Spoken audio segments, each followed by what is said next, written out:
Welcome everyone. Hope you guys are doing well today. It is a wonderful, sunny, warm day in my area. We actually have 80-degree weather. I am so happy. The last 2 days it was cold, unfortunately, but I managed to survive because at least the sun was out. It's nice weather to be looking at fictional men and romancing them and possibly biting into their necks. Today I will be playing the demo for Burn the Midnight Oil. This is by Foxglove Games. In my description, I have left a link to the Steam page, itch.io page, Twitter, and their Kickstarter, which is going on. I believe there should be like 9 to 8 days left of the Kickstarter. If you are able to, don't forget to support them monetarily. Only if you're able to. You can definitely share, talk about the game, review anything on Steam and itch.io. Don't forget to rate, comment, what have you. Let Creator knows how much you enjoyed it. Yeah, I cannot wait to play this one. This has been on my list for a while, and I finally carved time out in my schedule to play the demo. I have been doing my best not to watch any gameplays or reactions from anyone else. This one's been, I love it. I love the art, honestly. That's the one thing that catches my attention. Also, you get to play as a vampire? What do you mean? I get to bite into people's necks and just drink their blood and slurp it like a Slurpee? Very, very fun. I can't wait to try this one out. So obviously I will be playing as the female MC. I think her name is, can you see the mouse? Oh, hold on. There's the mouse, there it is. Cirque, and then he is Dante. So hold on, I do have the itch.io page up in front of me. So this game is a supernatural neo-noir romance visual novel about monsters, love, and other horrors. This is set in the 80s. I don't know much about the 80s, so I guess we'll just play it and we'll see what happens. So supernaturals flock to the neon silk streets of North Haven, where they hid in plain sight amongst the ceaseless nightlife. Playing as a flirtatious vampire, Detective Circe, or the brash, oh, he's a hellhound. Oh, I don't know why, but I assume they're both vampires, but that's interesting how they're actually different. Okay, so if you want to play Cirque, you're a vampire detective. If you want to play Dante, you're a hellhound cop. You must solve cases that threaten to unveil dangerous secrets from our protagonist's own past, investigate murders and vampire conspiracies with Cirque, or hunt down the source of a deadly magic drug with Dante. Perhaps they might even find love, but beware. Some of our love interests may be more monstrous than others. That's what I like. I want to be more monstrous. I want full monster with these people. So I do like in the description, depending on which MC you play, you'll probably get a whole different type of main story in the game, which is honestly pretty fun. So you kind of get like 2 different experiences. I definitely will be doing Dante at a later day, probably not on stream, probably like off stream. All right, any more info? I already talked about the Kickstarter. Oh, Steam, if you're on Steam, don't forget to wishlist the game so they can see that. That's also good to help. So honestly, we're just gonna go ahead and get started. There are 2 guys that have caught my attention on the itch.io page. I want them so bad. You guys do not understand. Ooh, I like that. It's like little cases. Yeah, we're definitely going with her. Cirque, date of birth unknown. Vampire, private investigator. Oh, so we don't know who made her a vampire. Personal history. Lame, but that's best boy! For 2 decades, Cirque stalked the streets of North Haven as a private investigator, accompanied by her sidekick, Edgar. She mostly deals with trivial jobs like catching cheating spouses, finding missing pets, and slaying vampires. In recent years, Cirque's lost her passion for detective work, but this city isn't done with her just yet. When she's approached by 2 different clients looking for the same person, she decides to take on this one last case. So I'm gonna read Dante's real quick while I have him here. So Dante, he calls himself a werewolf, but he's a hellhound. Okay. Occupation, police officer. I'm not, but he probably is. Say no to drugs. Message sponsored by the Drug and Health Administration. I don't know why, but that just looks so cute next to his profile of him trying to be like a bad boy. Emergency contact Orion Walker. I just want to say your voice is so pretty. Thank you, I really appreciate it. I talk all during streams, so I'm glad you find it pretty. For Dante, what else? I'm assuming that's him and his mother, or is that the caretaker? Dante, stop messing with my files. No, don't forget your badge. So looks like he's not really a fan of being a police officer, even though he is. Several years ago, Dante struck a deal with Orion, a former friend of his mother. Stuck in North Haven ever since, Dante unwillingly works as a cop. Oh, so it is unwillingly. Okay, so I wonder what deal did he struck with Orion? He spends his nights chasing criminals, waiting for the day when he'll finally have fulfilled his end of the deal. At last, Orion puts Dante on his final case. There's a suspicious new drug on the market he wants Dante to investigate. But the roots of the problem might be even more dangerous than they thought. Okay, we have a letter here. I am not good at reading cursive. I can't really read much of that. This is a lot. Is that a lot of would love to talk about, but oh, it's I. This is a lot I would love to talk about, but I will something. Oh god, I cannot read in cursive. Oh dear lord, I can't read cursive at all. Now, I hope. Is that M? Oh, it's myself. Something. Sustain. I will sustain myself for now. I hope that I may be able to send you another letter. Come again. Okay. Come again. Wishing the best, Francesca. It doesn't say mom, so that's not his mother, I'm assuming. And then Zeno wanted for the drug trade. Oh, that's the other guy. Love interest I saw that I kinda liked. But we're gonna play with Sir. Pirate fan, hello, welcome. Thank you for stopping by. Yes, you're here. Thank you. I really appreciate it. And the Crowdlord 21, thank you. I love your VTuber model. Thank you. My artist, she is very, very talented. I love all of my models from her. So from her, Thorn Investigation Nocturne. I'm assuming that's her agency since she's a private investigator. Beaumont Museum Explosion. Is that going to be important? Staff baffled by surprise gas leak.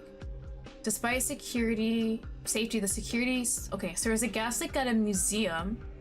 It looks like it's talking about a gallery, so I'm wondering if it's art. Tonight's venture, Elysium Club. Maybe something she frequents. And just drawing on this man's picture while he's hard at work. Yeah, so we're gonna play with Cirque's story. Somewhere. Don't remember the month. 1966. Damn, my parents weren't even born yet.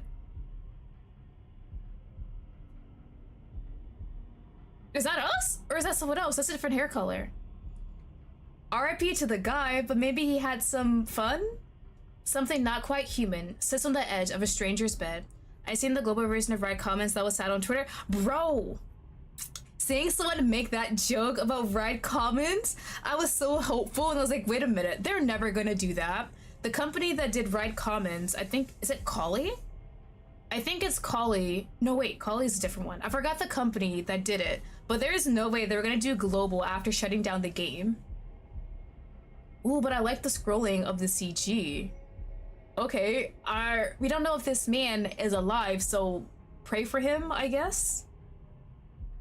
Leisurely lapping at the blood, coating her fingertips.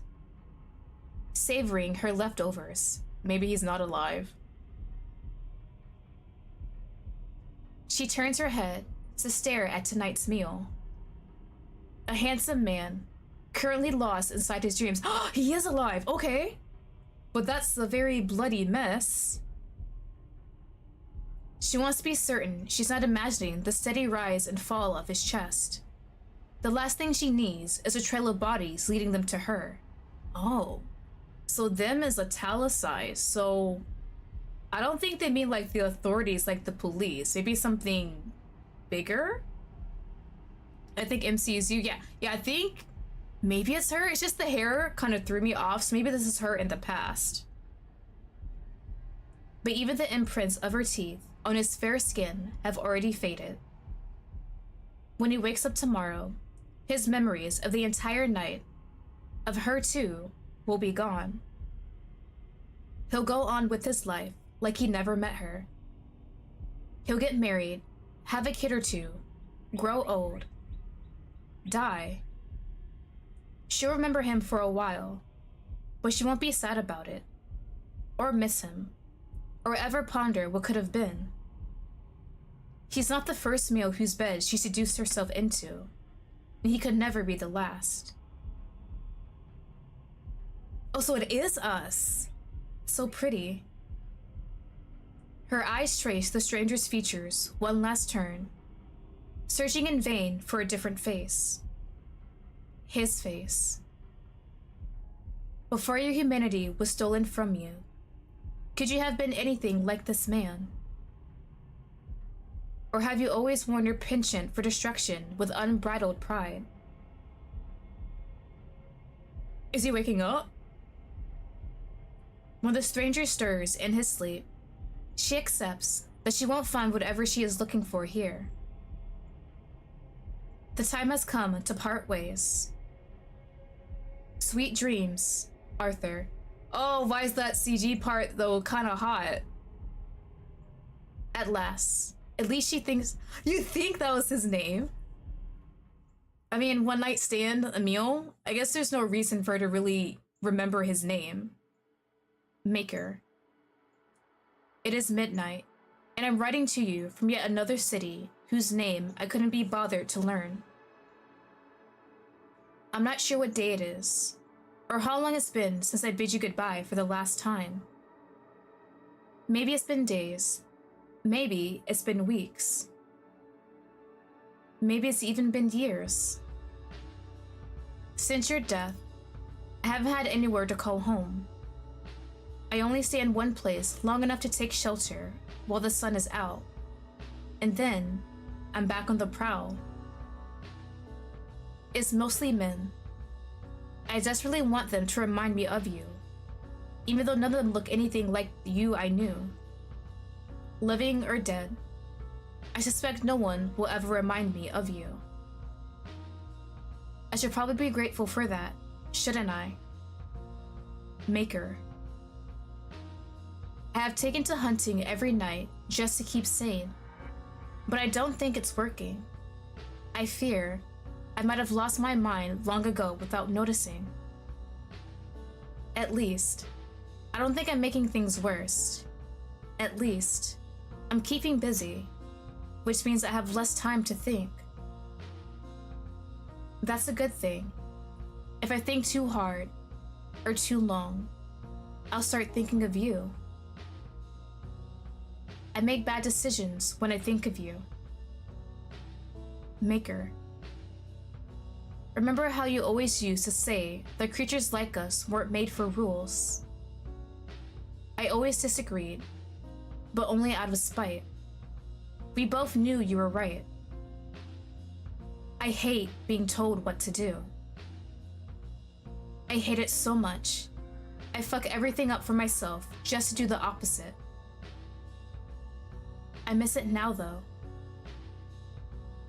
If you were here, I wouldn't have these doubts.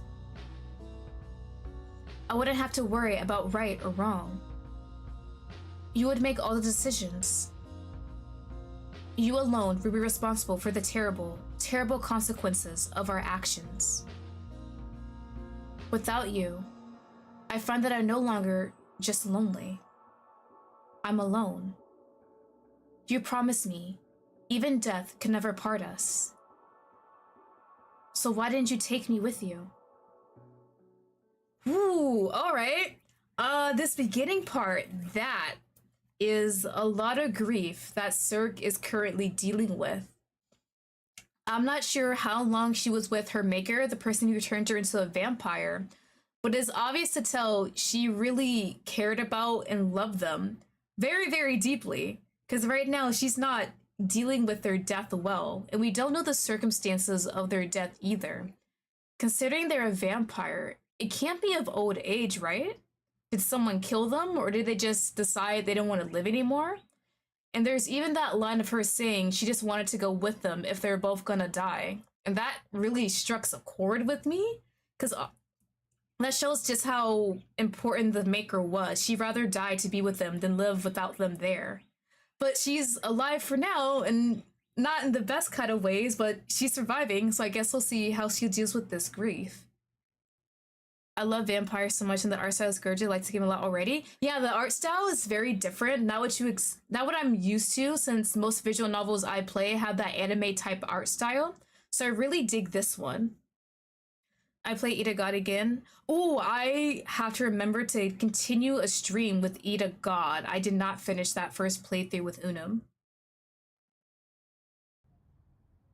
She slinks away from the crowds, seeking shelter in the shadows of the nearest alleyway. Shit, shit, shit. So this is it.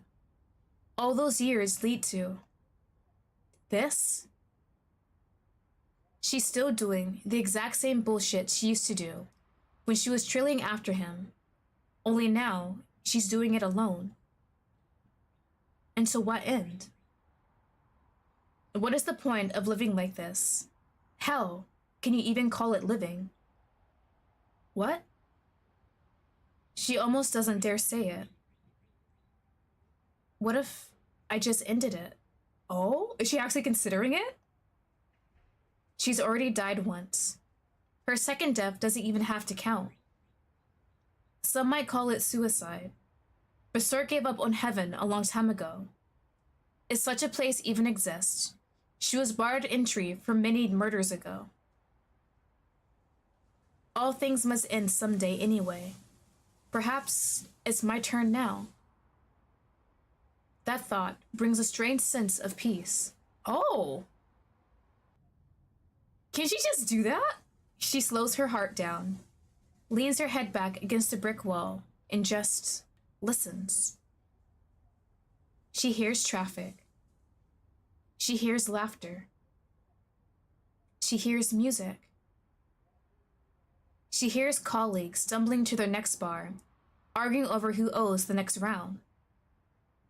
She hears couples spilling out of the cinema, giggling and necking, and whatever couples do.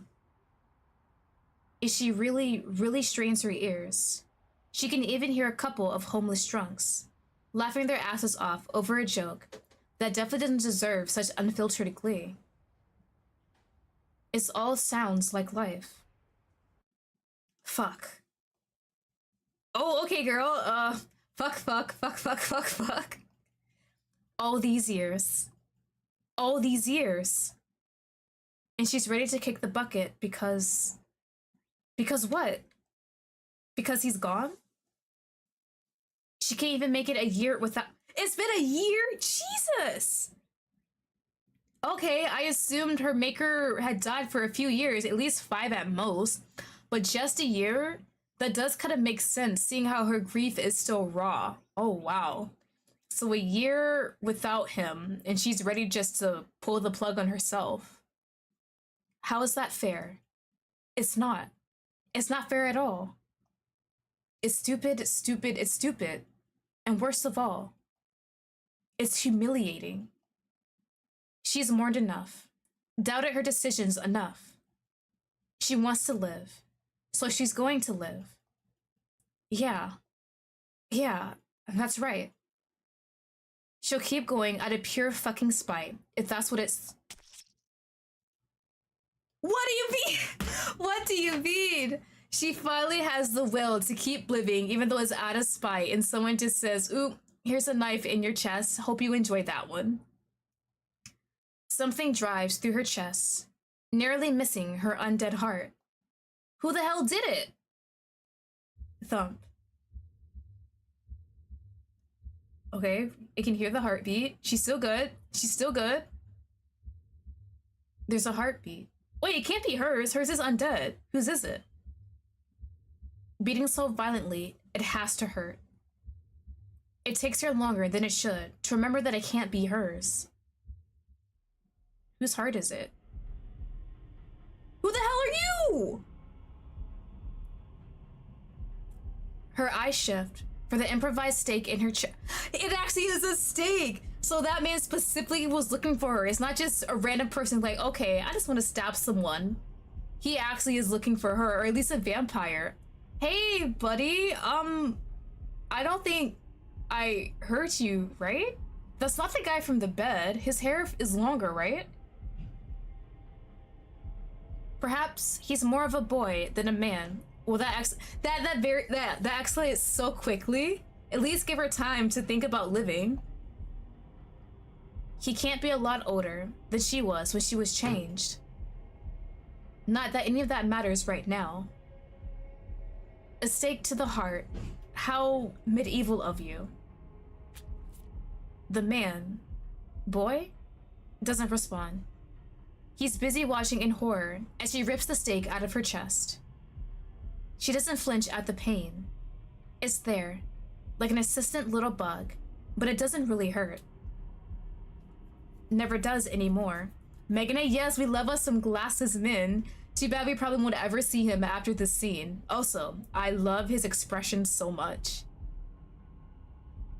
If I may offer you some advice for the next time you try to murder one of us, don't bother with the classics. Crosses, garlics, and all that nonsense. None of it works. Except the sun. But she's not stupid. So she's admitting that part. Ooh, right. So the sun thing still works. That's wild though. So she can only go out at night and do her investigation work then too. Don't be afraid. She takes a step forward. He's trembling now, but still, not a word. Ooh, I like that detail. Ooh, and I didn't notice the blinking eyes either. You're the one who tried to kill me. Shouldn't I be the one to fear you? She catches her right hand before it touches his face. He's so cute, don't kill him, lady. We can just let him go, right? She didn't even realize she was reaching for him. It's a bad habit of hers. She's always cold, so she's always reaching for warmth. Why don't we play a game? Why don't you guess what can kill me? She doesn't like the silence. She wants to make him talk. If you get it right, I'll even reward you. Generous, no? More silence. This isn't some trick. I find you vaguely entertaining, so I tend to let you keep your life either way. Still silent. She stomps her foot, frustration seeping through. I think you just need to let him go at this point, or at least leave him alone. You're not going to talk to me at all? He's not even meeting her eyes anymore. She follows his gaze downwards. Ugh, men. Interesting choice of priorities. Checking out my boobs at the I'm pretty sure he's looking at the hole the stake left, unless you heal quickly. What? Wait, that name! That name. I think I saw that name on her little profile before he chose her. Crap. What? Wait a minute. The change in his demeanor after she said, "Are you staring at my boobs?" is wild. Bro was fearing for his life. Now he looks disgusted at the prospect. No, that's vile. I would never do that. He speaks. Well, now I'm offended. What's wrong with my boobs? No. No. And he's an NPC? Foxgloves, if you're watching this, listening to me, please, on my knees begging, please, make him romanceable, or at least draw me smooching him, please. Just give me something, give me some crumbs, please. I think. And the music changed. Stop. I want to jump his bones so bad. I mean, I wouldn't know because I wasn't looking at your chest area. I'm not that kind of man. Then what kind of man are you? He ignores the question. I was looking at that. He gestures wildly to the hole in her chest. Oh! Or rather, where the hole used to be. Less than a minute ago. Okay, so we got confirmation she can heal quickly. It's already healed, like it was never there. Another reason luck isn't on your side tonight. I just fed. What? I just fed, so I heal faster. The blank, stupid look on his face is oddly endearing. He's so cute and hot. Yes, the look of disgust was hot, but the blushing face was cute. I like it that. Do you know nothing about our biology? Idiot. See, that's a hot expression. What did you say to me? I called you an idiot. Would you like me to repeat that? Oh damn, dude, my bad. He whips out the knife she already knew was hiding in the pocket of his coat. I kinda like it though, bro did not hesitate to pull a knife out on her. Don't patronize me. He points the blade at her. Or call me an idiot. See?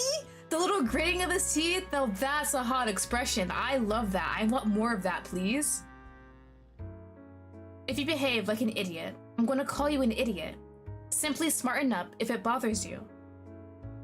You think I care what you think of me, you leech. Is that... I just thought about that. Is that supposed to be like an insult to vampires? Evidently. You're not particularly good at hiding your thoughts. Why are you dragging this out? I will never beg a vampire for my life, if that's what you're waiting for. So just kill me and be done with this already.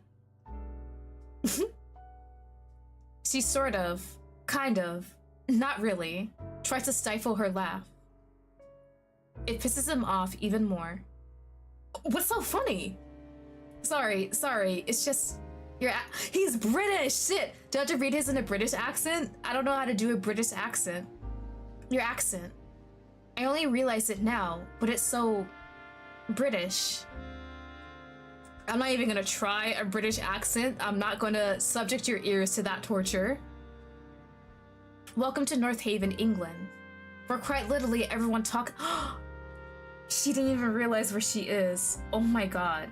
That is wild, okay. Oh, so that's where we are. She looks around, taking in her surroundings for the first time. She's not sure how she got here. But it doesn't matter anymore, does it? She's here now. You're not from here. What gave it away? Your accent. Are you American? When it's convenient. I wish I could do that as an American. Suppose it doesn't matter where you come from. You still fit in perfectly with the other bloodthirsty freaks in the city. You amuse me. I definitely can't kill you now. Why not? Why? You almost sound disappointed. Of course not. But it doesn't matter what I want. You should do it anyway. Why does he want to be killed? Why? Do you actually have a death wish?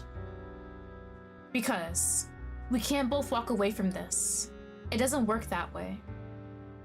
Says who? He rolls his eyes. How about this? If you don't kill me first, I'm gonna stab you in the back as you walk away. It is kind of weird how he's really insistent on her killing him since he failed.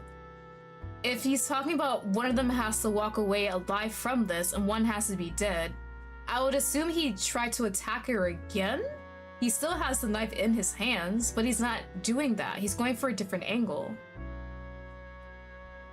With that silly little kitchen knife, I've seen babies with stronger grips on their toys than you've got on that.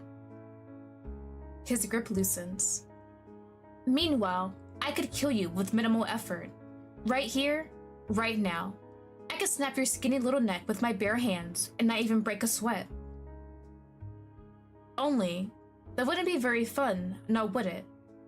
I don't kill as often as you may think, so I like to take pleasure in it when I do. I'd make it slow. Slice your neck, but keep the cut shallow enough so that I have to suck the blood out. I prefer to drink straight from the tap, you see?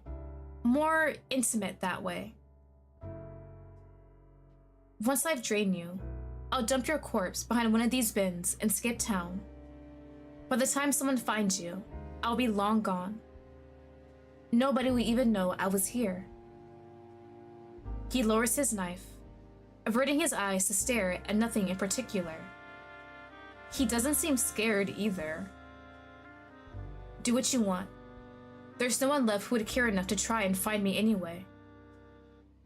Oh. She recognized the frustration in his eyes all too well. She's seen it countless times in her own reflection. Monsters took someone from him, just like a monster once took someone from her. Well, no one will have to. As I keep saying, I'm not going to kill you. He hurries to object, but she lifts a finger, and that's enough to shut him up. And you can't kill me. You're bold, I'll give you that. But I don't think you could even kill the weakest one of us. You're not strong enough, and that's not an insult, or a slight against your ego, or an attempt at undermining you. It is a simple fact. You are too weak. Don't you think you're underestimating me a little too much? No, I see you exactly as you are. You're no threat to me. You're no threat to anyone. You want revenge, but for whatever reason, you can't kill the one you actually want dead. So you poured all your resentment into the first vampire you could find. Me, apparently. Maybe you thought I'd be an easy kill. Maybe you really thought you could do it. But if I had to guess, I think you knew you would fail. I think you wanted to die. I mean, with the way you're acting, man, it sounds like it. I imagine you changed your mind by now, staring death in the face. You're no longer so tough. Still, your pride prevails. So even if anything I just said happened to be the truth, you'd never admit to it. Would you? He drops the knife on the ground, and Cirque knows she's got him. He's not the weakest because he feels fear, or because he still looks at her like she's a person, deserving of empathy, or worse, sympathy. He's weak because he was born that way. Well, damn, girl. Cirque was much stronger when she met the one who made her. Her maker has spent an eternity mastering the art of pretending to be something he'd never be again. Yet, when she laid eyes on him, she's still seen what he really was. A monster. But even knowing that, she's still lost to him. She's still been too weak. Not anymore, though. If you like, I could teach you. Are we just besties now? Seeing his confusion, she elaborates. How to kill vampires, I mean. You would teach me how to kill your own kind. Yeah, why not? No matter how much of an idiot you think I am, surely you don't think I believe that's a genuine effort. Your kind prey on the weak, but you're loyal to your own. Even I know that much. He's not wrong. Contrary to popular belief, most vampires are social creatures. They thrive when they're together. Oh, that makes a lot more sense now too with her situation. In theory, at least, reality is more complicated. It's frowned upon, I know, but I don't mind offending people. As a matter of fact, it might just be my favorite pastime. So it's not just me, you're insufferable with everyone. How dare you? But yes. Yes, I am.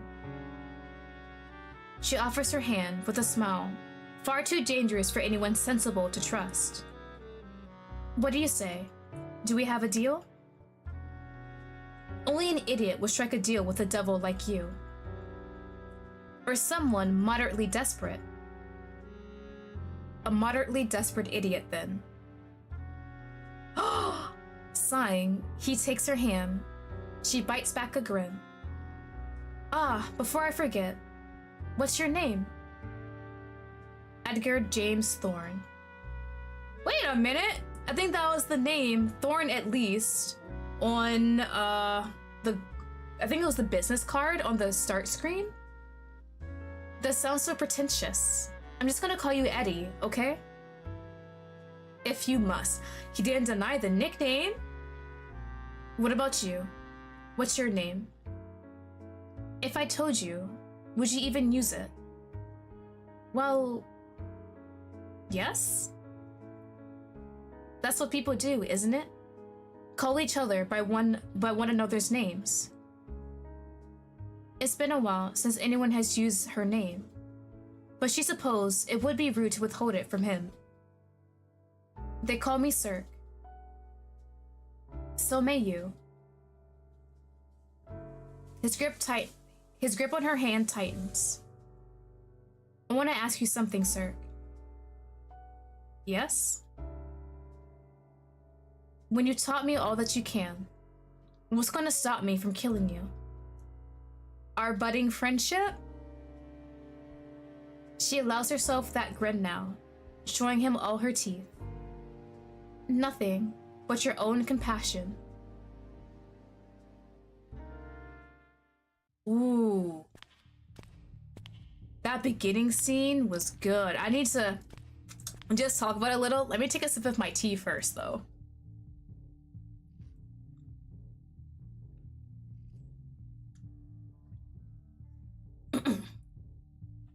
All right. It looks like Cirque now has an even bigger reason to live. She's gonna teach Eddie, our new bestie, how to kill vampires. I wonder if we're ever gonna see him get his revenge on the vampire he wants to kill. I am not too sure, but that would be interesting to see. Their friendship that is currently growing. I kind of like the whole banter of going back and forth with each other. I like the chemistry between them. And is he not a love interest? Hold on. Let me check the itch.io page one more time, because what do you mean? He is blessed! Let's go! Never mind! Haha! He is! Oh my god. Oh, thank god! That made this game so much better. Okay. He just has a different appearance, because this is in the past, and there's probably gonna be a time skip. Oh, yeah. I love this game even more. Bro, forget all the other characters. I might just go for Eddie first. Oh, that romance is gonna be so good. Holy crap. I cannot wait for that. Okay. We can continue now. North Haven, 1986. We're in a very deep tunnel. There's a door and some graffiti. I'm assuming that's security. I guess underground? Finding Elysium isn't difficult. The dark doesn't bother Cirque the way it might bother others.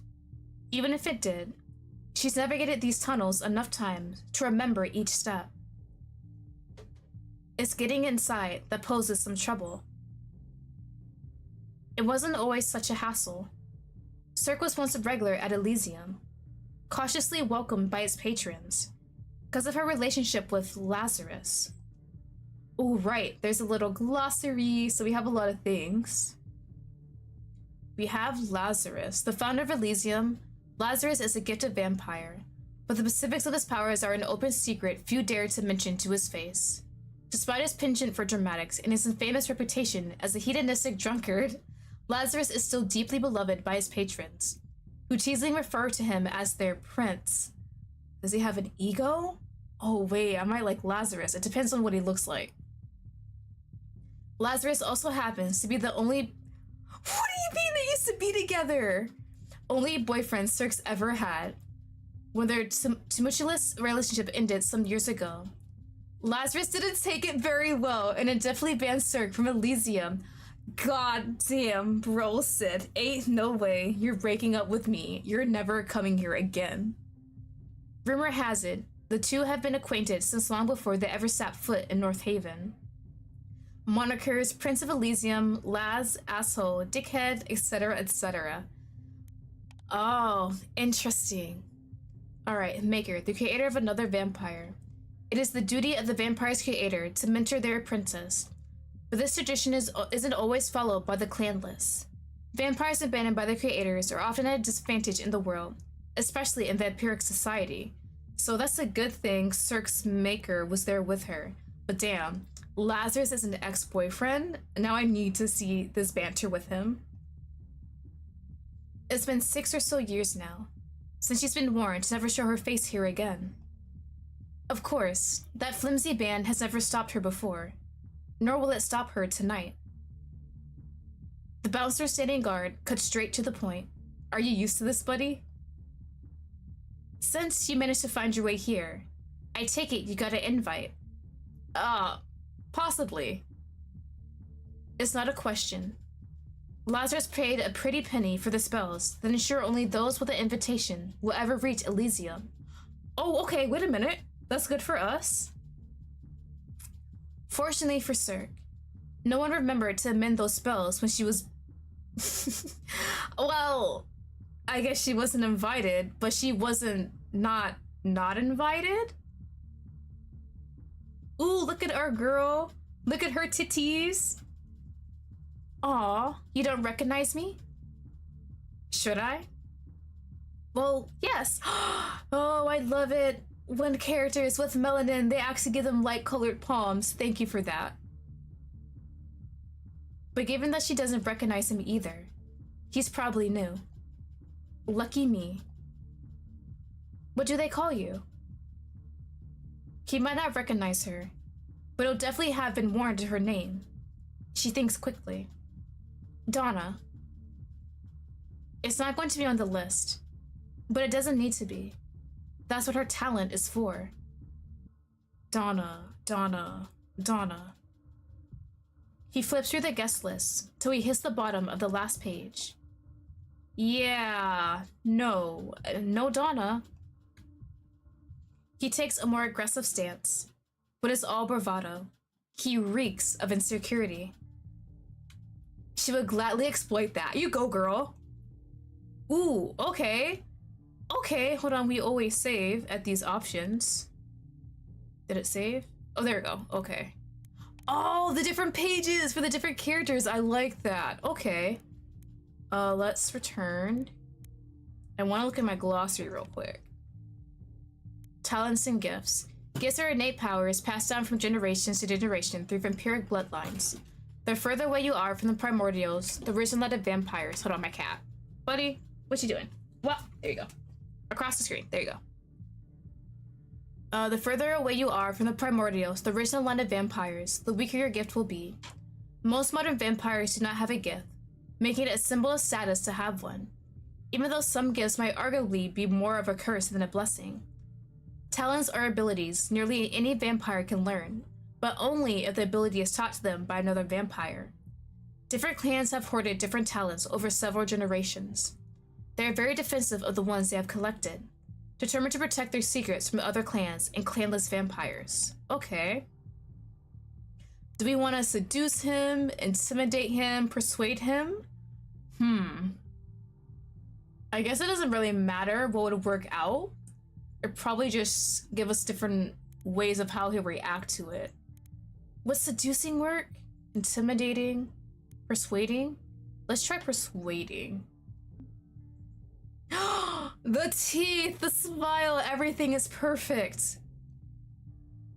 Well, of course I'm not on that list.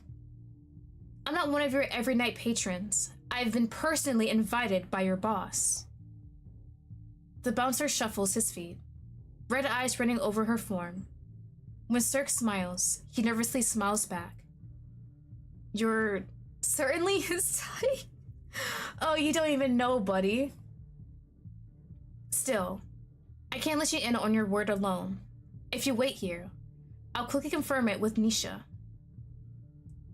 Cirque rests a hand on his bare forearm, leaning forward with a dangerous grin. You should trust me. I have no reason to lie to you. I mean, are you gonna listen? Right? Right. That was easy. We actually got in? Oh! Compulsion isn't mind control. She can't force people to entirely transgress their own nature. It simply sways people in certain directions. Different methods, seduction, intimidation, persuasion, work on different people.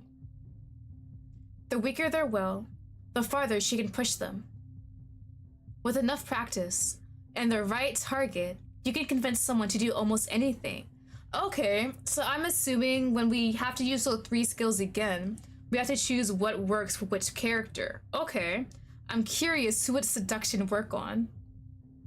Now, may I come in? What? Oh, yeah, of course you can. That was actually kind of easy. I got good there, okay. He shakes his head, still in a daze, and steps aside. Sorry about that. We'll get it sorted with Nisha, so we're on the list next time. Bro, I don't think we're gonna be here next time, but okay, thank you.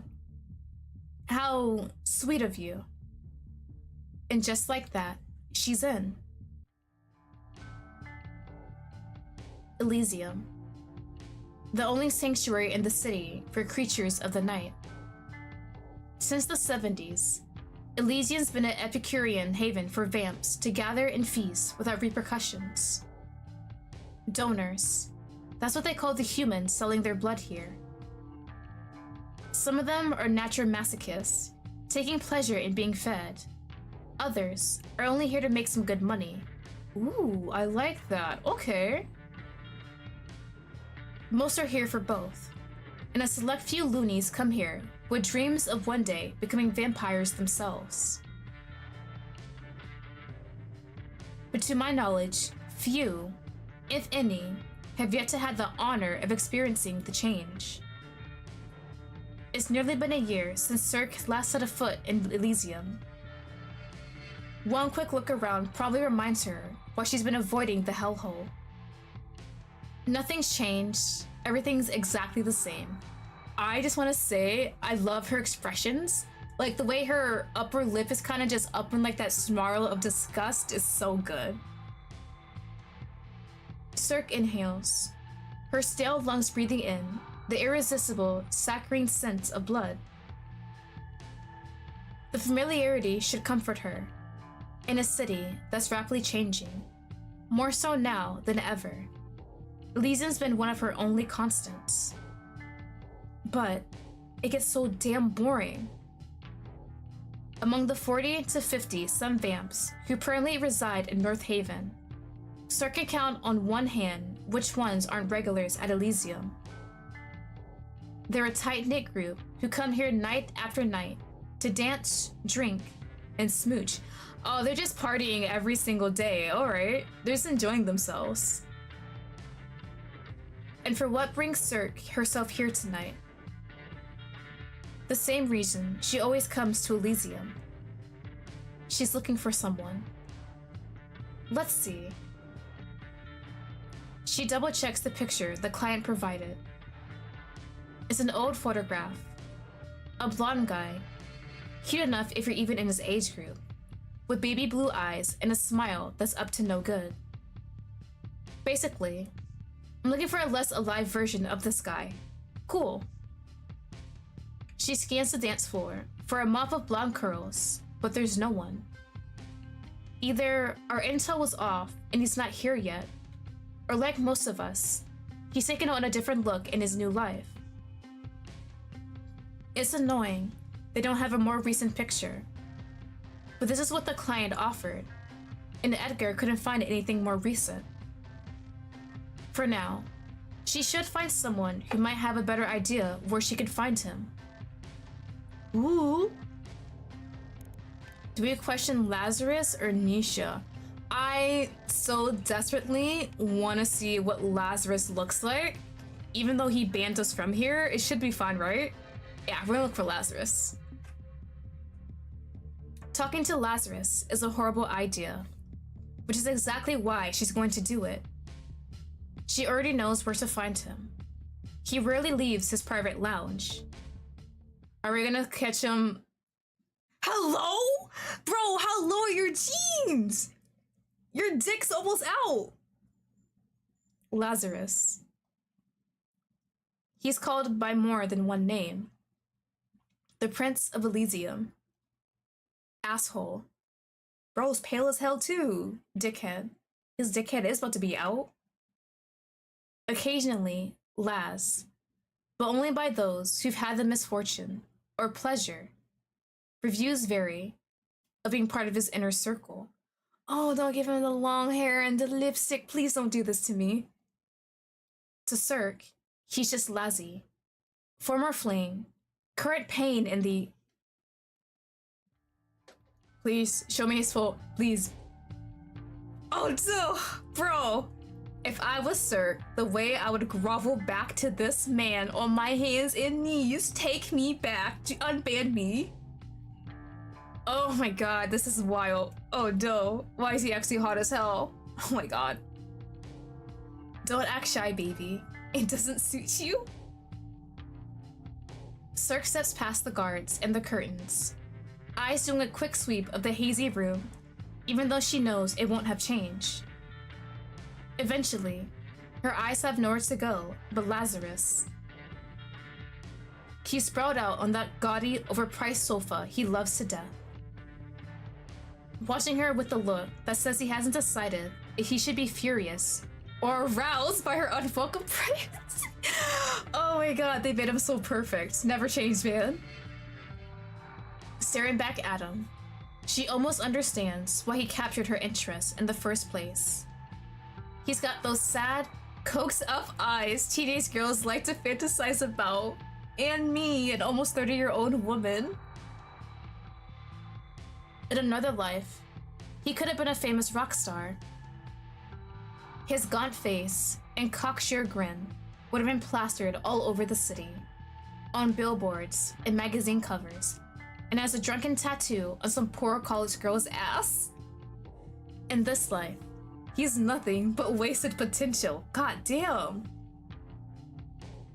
I guess the breakup wasn't the best thing, right? Here we go. So we let him talk. I get the first word. I'm curious what he's gonna say. He takes his sweet time sitting up.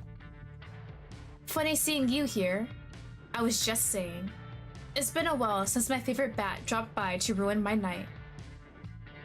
It takes everything in her not to fly over the table and strangle him. If she gets too close, she fears she'll kiss him. Oh, Cirque, I love you. You're so messy, girl. You can make out with him, it's fine. There's hate sex, you know that, right? You can hate this man and still make out with him. That's perfectly fine.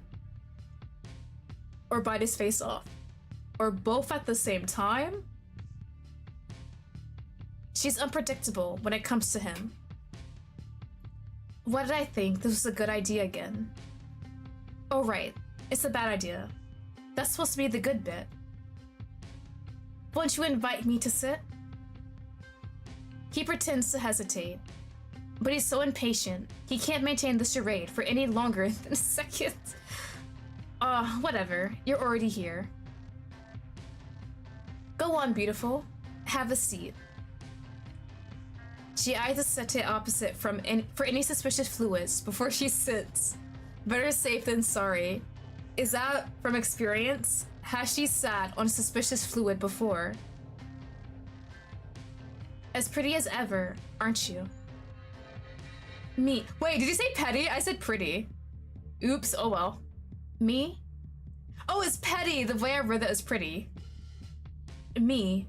Petty? I don't know what you're talking about. Sure you don't. What brings you here tonight? I'm looking for someone. Is that a word? Is that supposed to be like another language or a name?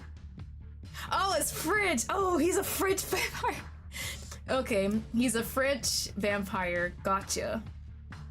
The French slips out without his permission. A reminder of his real accent. Lazarus cranes his head back and groans. Of fucking course you are. Who's the unlucky man this time? Who says it's a man? You're wearing that sadistic smile you only put on when you're about to torture some poor bastard. She fishes out the photograph from her bustier, pretending she doesn't notice how his eyes shamelessly linger on her cleavage. With that smirk too? Can you guys just like go to a private room and just get it over with just for now? And maybe I watch? I don't know what they call him, but I hear he's a Fangling. Apparently, he's been seen around Elysium the past few nights. Is that supposed to mean anything to me? She shoves the photo forward with impatience. He's one of your patrons. You tell me. Lazarus squints at the picture. Oh, you know him? God damn it. Oh, this picture better be fucking ancient. He has no style at all. He looked totally out of place at Elysium. I'm not here for your opinion on his abysmal sense of fashion. Do you know him or not? He squints harder. Yeah, no. I've got no clue who this is. And thank fuck for that. I get nauseous just looking at him. That's what you're focused on right now? What? And do you want me to lie to you? Kid's got an unfortunate face. That's not my fault. God damn, I love Lazarus so much.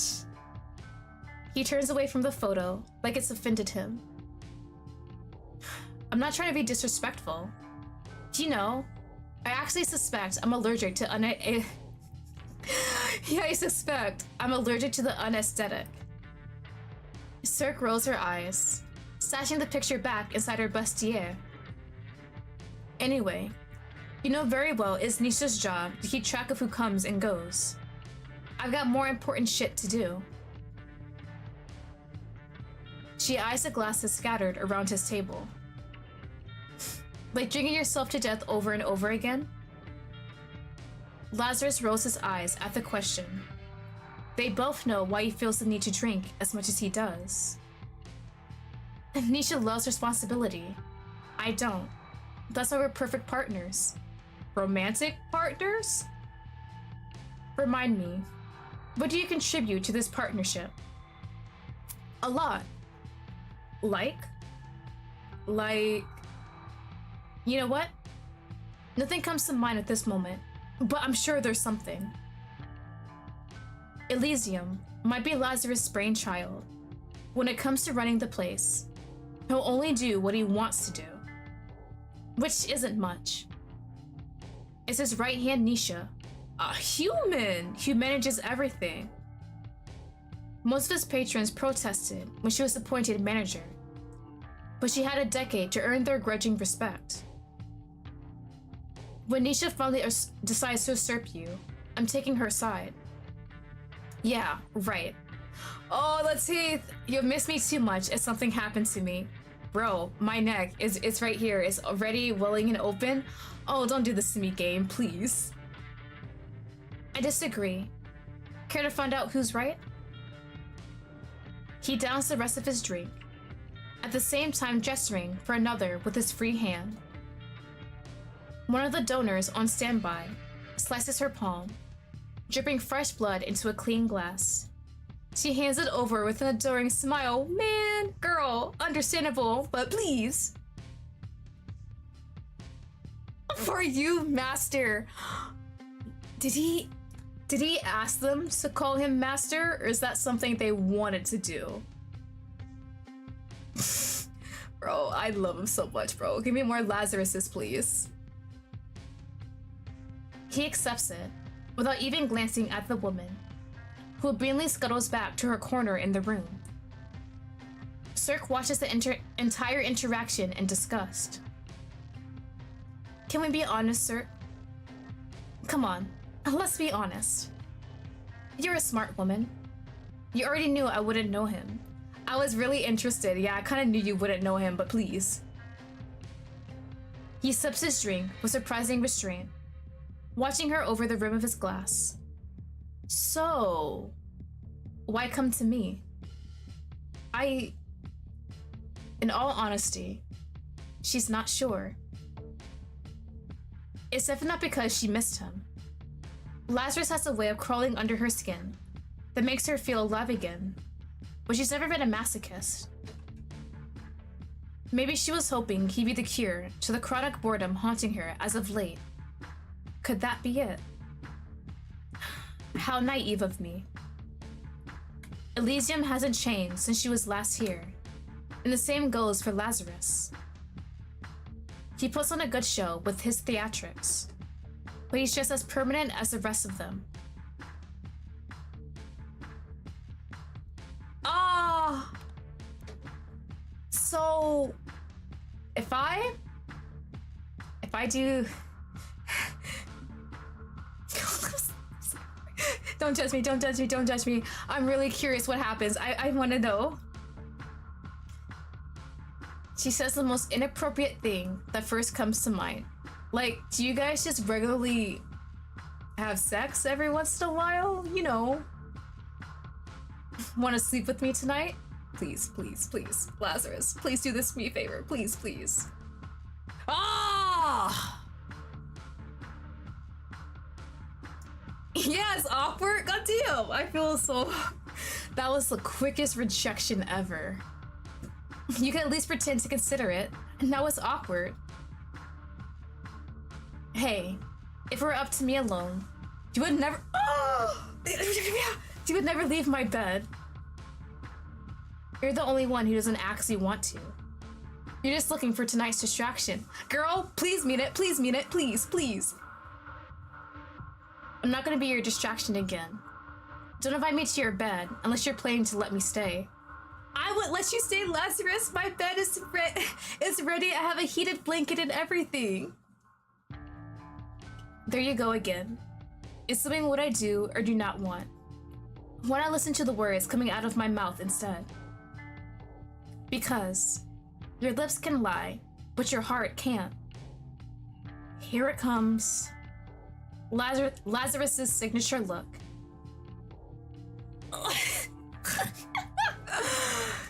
Those tragic fucking puppy eyes. The way his lips kind of pout too. You forget, I know your heart. Oh, bite me. Oh, kinky. She stands up, more than ready to get the hell out of here. Lazarus chucks his glass aside and leans forward, reaching out. Oh, do not touch me. And stops, right before his fingers can brush. I wasn't going to, big ass liar. What's the game's name? It is Burn the Midnight Oil. This is a demo, so the full game is not out yet. He reclines again, hands raised in mock peace. Look, it's no secret I have a soft spot for you. I've always been lenient when it comes to your hobbies, but I'm still running a business here. Elysia's clientele have certain expectations when it comes to safety, so I can't let you prance in here as you wish and murder one of them on a whim. Haven't we already been over this? I feel like we have. More than once. The conversation tends to end in her favor. Who said anything about murder? Do I look fucking stupid to you? Fine. Who says I need permission to kill him? Don't worry. I am under no impression that words alone would be enough to stop you. You respond far better to other methods. Is that a threat? What? No!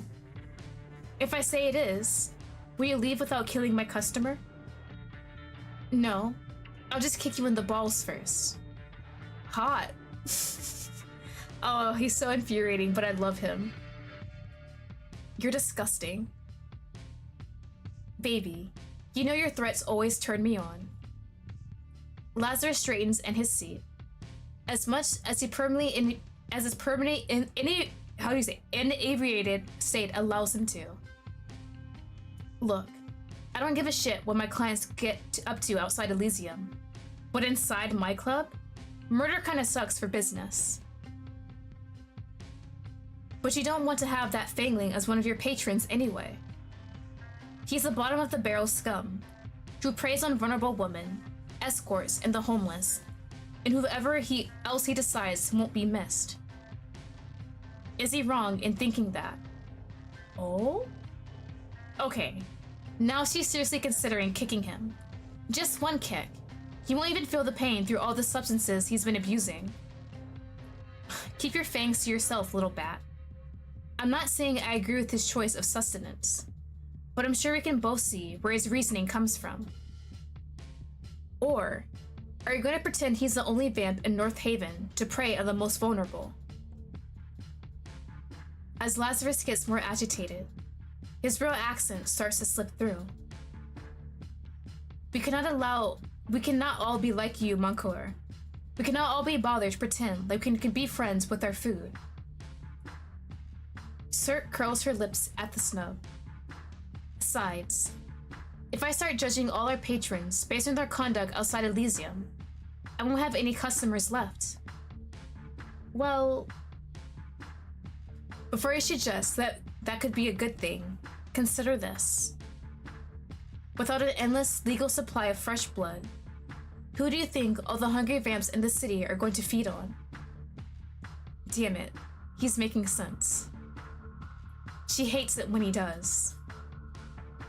It's only a matter of time before he attacks one of your donors. Now, that makes him pause. Lazarus has never tried to hide his lack of love for humans, but he does care for the well-being of his donors.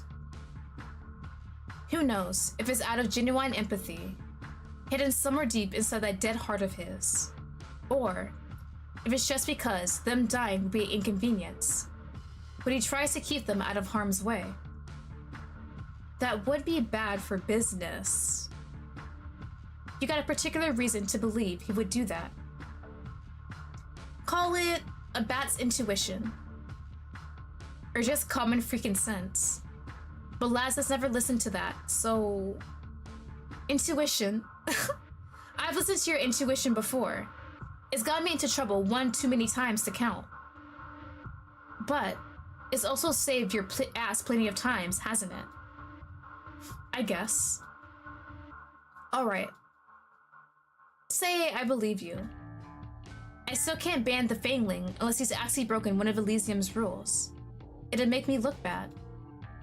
But if you leave him be and he hurts one of your donors, you look even worse. Damn, this is inconvenient. He scratches his nose, a nervous tick he's had as long as she's known him. It never fails to irritate her. Okay, how about this? If it really is just some nobody Fangling, I could hypothetically turn a blind eye. Like he believes himself. Some people are simply too unimportant to be remembered when they're gone. Don't do whatever you're gonna do anywhere near here though. Don't want Orion and his circus coming here to snoop around. That's who Dante has a little deal with. Or even worse, that lilac-eyed bastard you're so fond of. Edgar? I'm not fond of him. That's your paranoia talking. Does Edgar have lilac eyes? I can't remember. But of course, I can be discreet. Just make sure your sycophants know I've got permission to roam Elysium freely for the night. I let the staff know to send that Fangling your way if they see him, but be quick about it. Makes people nervous to see North Haven's biggest vampire slayer loitering around. Couldn't pay me to stay another minute. She's already said more than she wants to, but of course, Lazarus isn't done yet. He has to have the final word. Anytime I don't see you for a while, I forget how infuriating you can be. She's afraid to meet his gaze, already knowing what awaits. The look of pure, unadulterated affection. Oh, boy, they made the perfect man. It's insanely sexy. Why are they not together? I understand, but damn it. You're repulsive. Have I ever told you that? More than one. Gets me rock hard every time. Ugh. Don't worry. You don't need to like me back. I enjoy the violent sadness your revulsion brings me. Because Lazarus loves to wallow. It's all he ever does. He's done it even during their entire thing together, whatever it had been. She happily sworn off relationships since theirs ended. Clearly, they're just not for her. Someone didn't tell her she's in a romance visual novel. And yet, a part of her still, please, please, please. No, love's just not for me. It doesn't have to be love. You can still hate him and have sex with him. I'm sorry for the ways things ended. I should have appreciated you more. I don't believe that. I don't believe your words at all. It's the same speech every time. You're right to break up with me then. But it's never too late to take me back. Take him back, take him back, take him back. Won't you let me be yours again? See, he didn't say be mine, he said be yours. Girl, take him. No! What do you mean? Let's just add another option that says, yes, I will take you back and we're perfectly fine, right? God, I can't even, there's not even point in saving, actually. Oh, please. Who is she trying to pretend she is? The bigger person? You cannot seriously want that. I want you all the time, sir. I always have. We were awful together. With or without you, I'm a poor excuse for a man. We might as well be awful together. Where's your sense of shame, Lassie? Shame? The fuck would I need that for? Shame is a disease. All it does is stop you from going after what you really want. Maybe what we want isn't what's best for us. What has either of us ever cared what's best for us? Her skin crawls under his intense stare. Whatever. I've got a fangling to catch. Very well. See you in a few months, I guess. Bye, Lazarus. I'll miss you. Lazarus doesn't try to hold her back this time. She leaves, feeling more disappointed than she deserves to. She should have known tonight wouldn't be any different. She's not sure why she even wanted it to be. Alright, let me take a sip of my tea again.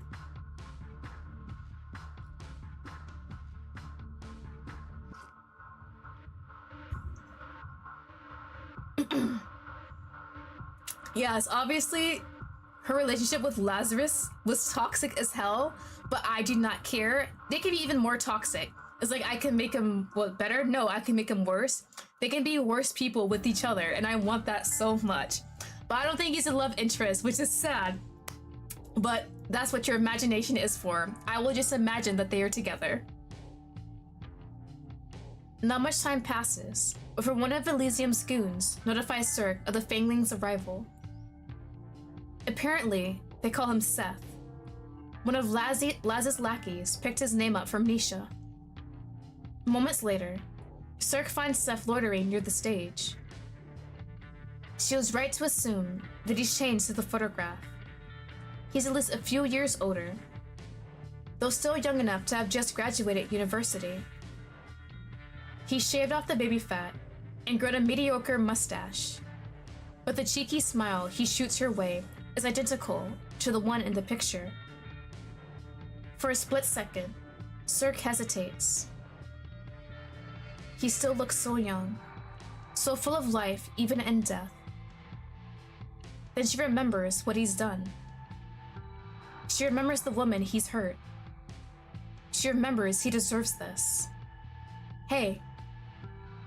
He's grinning from ear to ear, a little too brightly for someone who's supposed to be dead, as she closes in. Well, hello there. What do they call you? Does it matter? You're welcome to call me whatever you want. Really? Typical of a Fangling, Seth is a slave to his own impulses. Perhaps he's merely deferring to her as an older vampire, or he simply can't help his excitement at a woman showing interest in him first. Either way, she smiles, deciding that there's no point in wasting time. Seduction has always come easiest for her, You should come somewhere with me. Somewhere more private. Damn! Seth lunges at the opportunity without reservation. Sure, when? I can go anytime. Now? Where to? Pro is desperate and thirsty. Girl offers him pussy and he's like, hell yeah. She hides her disgust behind a well-timed giggle. Come with me. She slips a hand into his and guides the overly eager vamp through the crowd. Aw, poor buddy. He's gonna get a steak to the— oh wait, no, she said the steaks don't work. It's not bread outside, so I'm not sure how she's gonna kill him. But poor guy's not gonna make it. The bouncer, who almost didn't let her in earlier, still guards the entrance. He doesn't say anything when she sees him, simply watching as they disappear down the dark tunnel. When they get out of the tunnels, Cirque leads Seth through the streets with confidence, knowing exactly where to bring him. It's where I've met Eddie for the first time. 20 years ago? No wonder Eddie looks different in his profile on the itch.io page. It's been 20 years. Bro has aged. He's like in his 40s, right?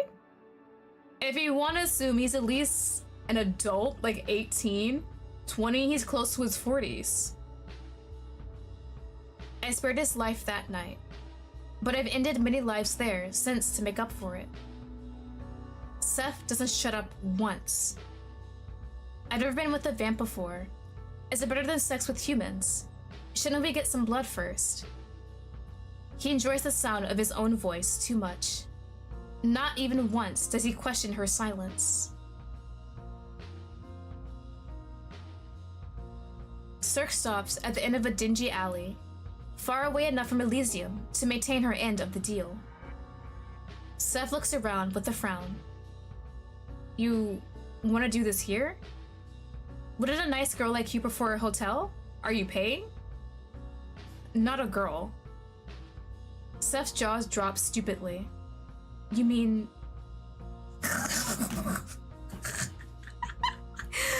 Seth, if Cirque happens to be a man, would you still hit it though? I was referring to my age. Oh, yeah, of course not. I'm sure you're experienced. Anyways, I'd invite you back to mine, but I don't, have a place yet. Just rode into North Haven the other night. Still getting my shit sorted out. She ignores him, letting him laugh nervously to himself while she looks around, checking there's no junkies or creeps hiding around the corner. Seems like it's just the two of us here. And he's back to being excited. Oh, you dirty girl. You got a king for doing it outside, yeah? Seth, buddy, can we... Okay. Ew, right? You picked a great spot then. No way anyone will ever find us. As long as we're on the same page. Ooh! Seth, do you like it rough? Are you a masochist? She lunges for him, grabbing him by the throat and shoving him up against the wall. R.I.P., buddy. He doesn't need air to survive, but he's forgotten that in his panic. He gasps desperately, clawing at the hand wrapped tightly around his neck. Cirque stares into his eyes the entire time. She doesn't want to miss the moment the fight leaves him, the moment he realizes he doesn't stand a chance. She's older. She's stronger. She's going to kill him. She's going to fucking kill him. Please. She only notices his crying when a stray tear hits her skin. Typical. When threats don't work, they always resort to begging. Please don't. Please. I don't know what I've done to piss you off, but...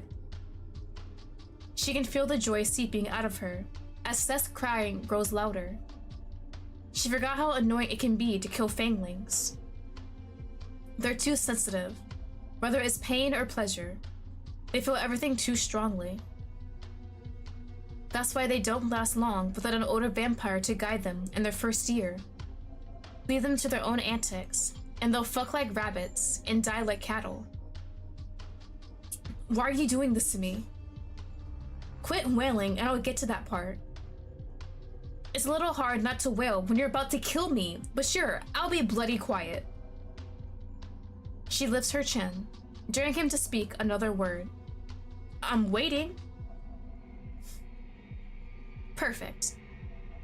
Listen, I think we can both agree you've been stupid.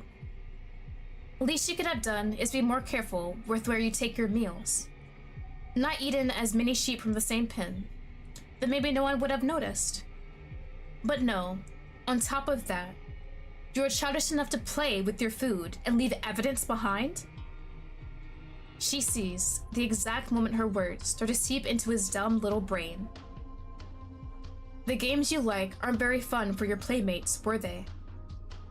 Of course, you liked that they didn't like it. Didn't you? That's what this is about? They're fucking into it. Ah, there's doubt with that. And you talk like I've been touching them. I haven't. I never said that. I'm not sick. My mom taught me better. I see. So she warned you not to stick your dick where it's unwanted. But she forgot to tell you not to eat people. Woo! Don't bother denying it. You torture them, Seth. You snack on their flesh while they still breathe. So what if I like to steal a bite?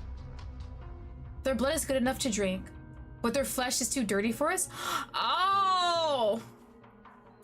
I guess he went a bit further, and I was like, okay. I will just take a little nibble, just a tiny little bite. Every vampire's tried meat once. Yes, even you. I bloody know you have. And like I already told you, they fucking enjoyed it. Ah. Her fingers switch. Her grip on his throat threatened to tighten. Did they tell you that before or after you drained and defiled them? I'd like to ask them personally, but last I checked, the dead don't talk. Well, with the exception of us. What does that even matter? Are we the same? Aren't we? Then you should know it isn't fair to judge me. We're fucking vampires, apex predators, top of the food chain. Who cares what happens to the cattle? God, can you get even more cliche? See, that's the problem with vampires like yourself. You have no regard for consequences. You think that just because you can, you should. Well, let me clue you in on a little secret. Ooh! She squeezes harder, strangling him. You shouldn't have. Who the hell? Release him. You've got to be kidding me. Release him. I would not repeat myself. There's only one vampire in this city who would dare order Cirque around like that. Is it who I think it is? It's him! Avaraxas! Hi! We're gonna, hold on. Where's the mouse? We're gonna read this in. Captain of the SSF's North Haven branch. The lone vampire on his team. His agents respect him as a leader. But his loyalty to the SSF has made him unpopular with the local supernaturals. Rumor has it that Abraxas once lived as an aristocrat, and he still owns a mansion somewhere at the outskirts of North Haven. He has declined to comment. There he is! There's another white-haired character I like, but I think he might be possibly on Dante's story side. This is your final warning, Miss Cirque. I strongly recommend you heed it. I heard you the first time, Abraxas. Hold on, Abraxas? Abraxas? Oh, Abraxas? Might be Abraxas. But I'm not one of your lapdogs. You should ask nicely if you want me to do something for you. As if playing nice with you has ever done anyone any good. How would you know? You've never tried. You're trying to distract me, but your efforts are in vain. Tonight, I have even less patience for your antics than usual. What do you mean? Seth is under the protection of the Supernatural Secrecy Force. If you harm as much as a hair on his head, you will be defiant of North Haven's supernatural law. Purely out of childish spite, she considers plucking a hair from Seth's head, just to prove a point. It'll grow back in seconds, after all. Release him. Let me handle him. Are you gonna kill him or just arrest him? Meh. It's not as if this will be my first crime. I've broken at least 2 laws just tonight. This is a serious matter. How serious? I cannot say much. Just know that Seth is our only witness. So that means he's going to live. Seth is our only witness to an important investigation. I am? He is? In her surprise, Cirque drops Seth on his behind. Seth scrambles to his feet, running to hide behind Abraxas' imposing frame. How do you, Abraxas. I'm just gonna say Abraxas, and hopefully I can remember that the rest of the stream. It's hard to tell, but beneath that thick jacket, Abraxas is hiding almost 6 feet and 5 inches of lean muscle. If only he used all those muscles for something productive. Like throwing me around the bedroom, she gets it. But I digress. Normally, no self-respecting vampire would run to an SSF agent for help. But Seth either doesn't know that, or yeah, no. He definitely has no respect for himself. Follow me. One of my agents is waiting for us around the corner. You're just gonna leave? Hey, where do you think you're going? I'm not done with you. Abraxas answers without pause. I am. Phew! I can feel the finality in his voice. I'm not. I fail to see how that's my problem. Abraxas couldn't look more bored if he tried. It's infuriating how he always carries himself with perfect poise, even as his shoulders hang heavy with guilt he thinks no one can see. Thank you for putting up too much of a fight this time, Mr. I appreciate it when you're willing to collaborate. Unlike the rest of his good-for-nothing squad, Abraxas has never, not even once, flinched in the face of her wrath. But there's always a time for first. Collaborate? You want me to show you how I collaborate? He's so tall, what do you mean? Her head stops at his chest. She storms up to him. Even in heels, she has to glare up at him. But the height difference has never intimidated her. The look at his face, he's like, okay, small, tiny thing. This is unnecessary. I could hear you perfectly fine where you stood. Oh, go fuck yourself. Not even a flinch. Very mature. You're more than welcome to waste my time any other night, Miss Cirque. Just not this one. He tries to sidestep her, but she follows, blocking his path. Don't pretend you're above this. You love arguing with me. That you're always in my business, messing with my work. His brows furrow. It's the only hint that her words have affected him in any way. I am not in your business. You're in mine. Right, sure. That's why I stalked you here. Oh wait, that wasn't me. That was you. Oh please, I did not stalk you. Then how'd you find us? Coincidence? Okay, buddy, okay. Coincidence? Seriously? That's the best you could think of? It isn't the first time you have brought prey to this alley. I was looking in the area, looking for Seth, and figured it would be worth the look. So yes, it's nothing more than a coincidence that I found you. He moves to pass her again, but she moves, again, to block him. Do you even know who you're protecting here? Do you even know what this bastard does to his victims? He doesn't drain them, he tortures them. He deserves worse than death. You're one to talk. You just tried to kill him. Seth pushes out his chest, mimicking Abraxas' stance the best he can, Seth, buddy, you don't have an NPC, but if it's here, I'm just pushing your head down. Back away. You saw what she did. You saw everything, right, Captain? Quiet. But Seth, can we just both kill him and just say, oh, we found him dead? You did. You saw how this she-devil threatened me. That's attempted murder.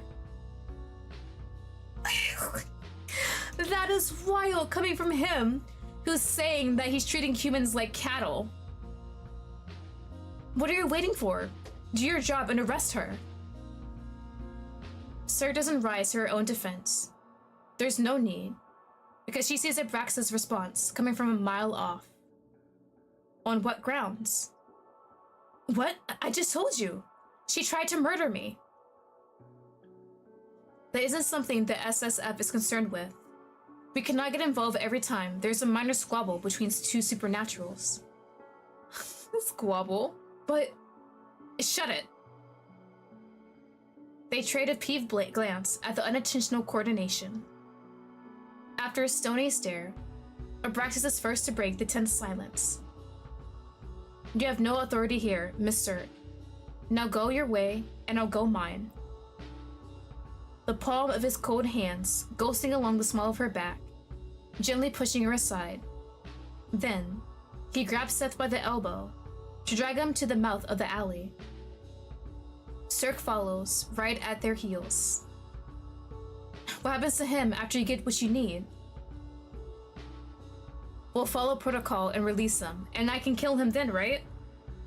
But he's a criminal. Because he's predictable like that, Abraxas just offers her the usual spiel.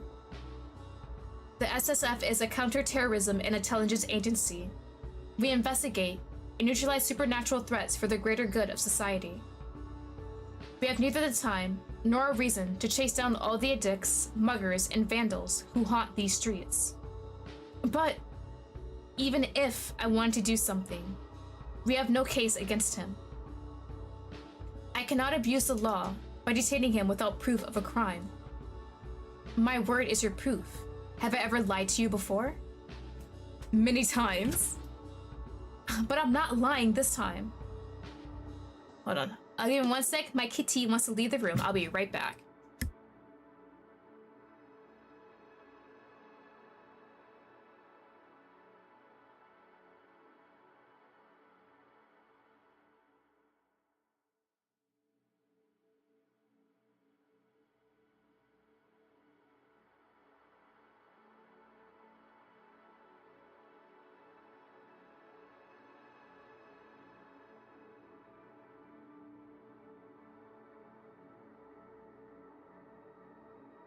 Okay, I've returned. Both cats want to leave, so now I am unfortunately catless in this room.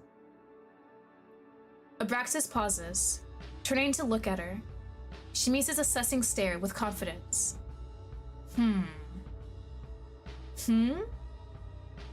If you have proof that this vampire has violated supernatural law, you should gather your evidence and report it to the Supernatural Crime Division. I'll put in a word and the inspector or whoever's on shift to make sure he's looked into as soon as possible. And if he is indeed guilty of the claims you make, I'll personally ensure that he gets what he deserves. Now, will you please step aside and let me do my job? She steps back, hiding her fangs between tightly pressed lips. Fine. She's not going to report shit. By the time they get through the backlog to his file, Seth will already have fled the city. She'll surrender him to SSF custody for now. There's no other option. But as soon as he's out of their sight... Seth, bro, you're gonna make this worse for you. Seth snickers under his breath. There's no shot! Seriously, you're right, you stupid Oh shit! Oh shit! Did Abraxas defend us? 1 second. Seth's taunting her. The next. He's curled up on the floor, clutching his broken nose as he cries out in pain. Oh, buddy, walk it off. It's gonna heal. Ah, fuck! What was that for? It happened so fast. She almost misses the look of uncharacteristic rage on Abraxas's face. Oh, he's a bit of a gentle bit. Hold on. Despite the little banter between him and Sir, Bro's like, hold on. We do not say that to a lady or in front of a lady. Oh, crap. I like him a lot more now. Mind your tongue in the presence of a lady. Clearing his throat, he actually has the audacity to look sheepish when he meets Sir's eyes. Oh, he's perfect. I love that. Just the juxtaposition. I think I'm using that word properly. Seeing him being kind of like cold and calculated, like by the books, and just ready to just beat the crap out of Seb just for almost calling Sir that word is hilarious. And now he's kind of looking sheepish, like, ooh, I didn't really mean to be all violent, but it had to happen. We'll take a detour. The nose will heal before we reach the office. Hope your car crashes on the way. For a split second, she thinks she sees the ghost of a smile grace his lips. Great. Now I'm hallucinating. Good night to you too, Miss Sirk. He grabs the back of Seth's hoodie, effortlessly lifting him with one arm and carrying him out of the alley. She doesn't watch them leave. She's too pissed to spend another second here. Oh! Oh my god, why is she the cutest thing as a bat? Look at the big ears and the little fluffy body. The little skinny twiggy legs. Oh, stop it. Oh my god. Once she's certain she's still alone, she transforms and flies into the night. Ma'am, is this where you live? It's very interesting. Kinda dirty. Sirk flies through an open window of her flat. Miss Sirk, Miss Sirk, Miss Sirk. She transformed just in time to land on her feet inside. Who the hell does he think he is? Oh, was not expecting that. Hi, oh, wow. She stalks around the tiny space, tearing off her clothes while cursing Abraxas in every language known to mankind. She's never known anyone more frustrating. She pulls to a stop in front of a mirror so she can adjust her underclothes and check her makeup. But her reflection makes her pause. Sometimes, I wish the myths were true and vampires didn't have reflections. When she sees herself in the mirror, she can never resist picking her appearance apart. Oh, what? You're the prettiest. Ma'am, have you really truly seen yourself? You're sexy as hell. Don't do that. The red lips painted the colors so her mouth would match her eyes. The black hair she frantically restyles with every change of the seasons. The body does stop aging the year she thinks she turned 22, and only a few days short of 23. She tries to carry herself to show she's older than she looks, but staring herself down in the mirror, she can't help feeling hopelessly young.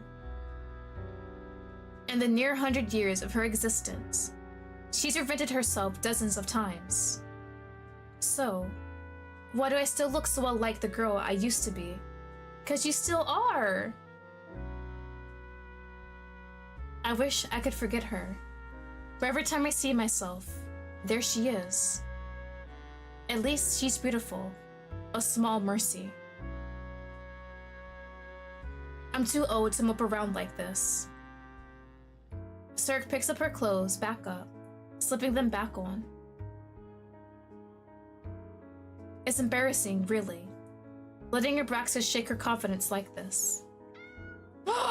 Kitty, kitty, kitty! She smirks. Back again, I see. She quiets her steps, sneaking around as she searches for the little intruder. Come out, wherever you are. She catches the culprit under a haphazardly discarded bra. Her neighbor's cat. Hello, is it Eli? Ellie? How did you manage to escape your owner this time, She pss at Eli, luring her from her hiding spot. She's not sure the sound actually makes a difference. The cat just seems to really like her. Or why else would you sneak here all this time, She picks the cat up, cradling her in her arms and pressing a kiss to her head. Poor Mrs. Harris has to be worried sick about you. Wait here. I'll have Eddie take you home. I'll take that as a yes, ma'am. Good kitty. Downstairs, she finds Edgar hunched over his desk, nose buried in mountains of paperwork. There he is, y'all! That's why he has a different appearance. It's been 20 years since she's known him. Look at this man. He got older. He got hotter, actually. Like, hello? Sad his hair is cut short, but he still kept the glasses, thank God. When Eddie's working, he might as well be dead to the rest of the world. The only sign he's an actual living person, and not an eerily realistic statue, is when his hands move to scratch at his 5 o'clock shadow. Sometimes, it's all too easy to forget that Edgar isn't the same boy I met 20 years ago. Edgar is the only human companion she's ever had. She knows their relationship isn't conventional. Vampires don't keep the company of humans they aren't feeding on, or sleeping with, or planning to change. But Edgar isn't a blood bag, or a quick fuck, or a toy to her. He's a friend. Perhaps her only friend in this world. When we first met, we looked the same age. Perhaps that's why it feels so strange to watch him grow while I don't. Growing old suits him. Where he used to be cute, he's now handsome.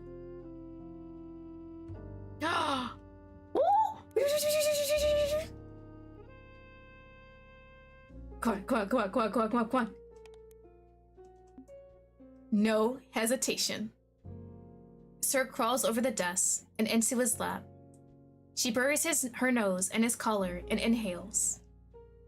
He smells the same as always. Are you used to this, buddy? Like coffee, tobacco, and cheap body wash. He's not complaining! Comfortable? She's done this enough times that it barely phases him anymore. Which is disappointing. Not to me! Bro, if you don't wrap your arms around her waist. Oh well. It just means she has to try a little harder to fluster him. Very comfortable. Glad one of us is. Bored, she slips out of his lap and sits on the edge of his desk instead. You never guess what happened again today. Abraxas messed up a job, didn't he? She was talking about Ellie, but being reminded of Abraxas sours her mood. How'd you know? Heard you cussing up a storm upstairs. Right, thin floors. Edgar doesn't ask for details. Well aware Cirque will always supply them regardless. It never takes much for her to go off on another one of her rants about Abraxas and the supernatural secrecy force. They've been a thorn in their operations since the very start. Separate from the Supernatural Crime Division, the SSF are an intelligence agency specialized in so-called counter-terrorism. Bluntly speaking, they've been ordered to do whatever it takes to ensure that the existence of supernatural remains a secret from the larger world. They spy and manipulate the narrative behind the scenes, only stepping forward when an incident grows big enough that it threatens exposure. On occasions, they will even eliminate assumed threats. The SSF higher-ups are all mortals, but they send supernaturals like Abraxas to do the dirty field work for them. Many would insist that the SSF are a necessary evil, but everyone still thinks supernaturals who join up are all sellouts. Innocent or guilty matters little to the SSF. Their job is, quite literally, to brush things under the rug, usually at the expense of non-humans. Cities that have experienced a rise of vampires don't let the SSF anywhere near if they can help it. But in places like North Haven, it's hard to get all the different non-humans to agree on anything other than not wanting humans to discover us. I'm not surprised they intervened again, but I am surprised they haven't shut down Thorn investigations down yet, given our egregious list of violations. I don't like Abraxas any more than you do, but I've got to give it to him. His patience with you has been impressive. Careful, that almost sounded like a compliment. But Edgar's not wrong. Cirque should be a major liability to the SSF books. Why isn't she, though? Is it just because Abraxas is holding them back? She's been, or outright broken their rules plenty of times. Yet Abraxas doesn't report half of the stuff she gets up to. Because of that, he now seems to believe she owes him some kind of favor. As if I could ever ask for help. You know what? Don't smile at me like that! Put away your teeth, that's too sexy, go away. Maybe he fancies you. My colossal ego is inclined to agree, but I don't think that's it. Besides, what do you mean he's married? No, he ain't. Better toss that shit away. No wedding ring. Oh shit, never mind, hold on, forget what I just said. Oh, I feel so bad, oh no. But his wife passed away ages ago. Keep the wedding ring. Abraxas, you can love again. You can get a second chance at love. Oh my god, I actually feel so bad. Holy shit. I'm sure his wife was a lovely person. If she's the best person ever, I'm gonna feel even more like shit. And yet, even after all this time, he still hasn't taken off his wedding ring. Oh my god. Okay. About 15 years ago, when they spoken face to face for the first time, it's been one of the first things she noticed about him. And at that time, she'd been disappointed, assuming his wife was still alive. She's done a lot of awful things without guilt, but sleeping with the married men was something she liked to avoid. In hindsight, she recognizes she dodged a bullet, even if only barely. It's a long time. I suppose. Edgar scratches his nose bridge, giving away how nervous he is. It never fails to amuse her how easy he is to read. Well, that's quite sad, isn't it? He must have loved her very much. Must be painful, mixing someone that long. I guess? Cirque knows far too well what it feels like to mourn someone you will never hold again. It doesn't have to mean that you love them. But Edgar wouldn't be thinking about her experience in this moment. He must be thinking about his sister. Oh no, is that what he... Okay. On some more fun matters. Remember what day it is? Without everything going on tonight, she'd nearly forgotten herself. So she can't say she blames him when Edgar pulls a face that says he definitely doesn't remember. Of course I remember. It's February 19th? 21?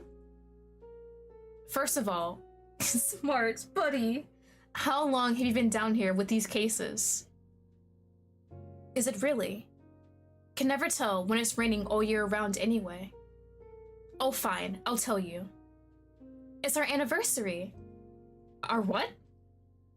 It's been 20 years since the night we first met. Oh. Buddy, you don't remember? We save, and I take a sip of my tea.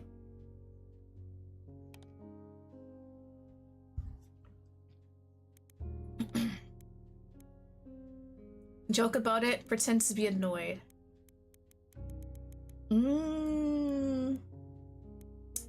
Let's pretend to be annoyed.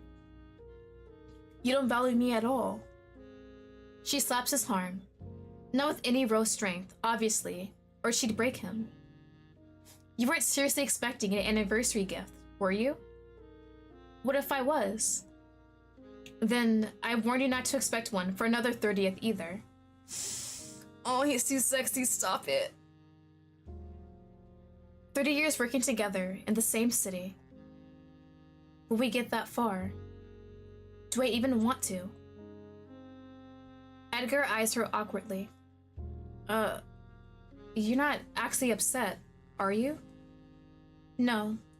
Just sorely disappointed by your lack of camaraderie. Camaraderie, that's how you say the word. Edgar lights a cig, barely hiding a grin when he shoves it between his lips. Cirque smirks back at him. This kind of banter has long been a part of their daily routine. She provokes him. He retorts with some smart.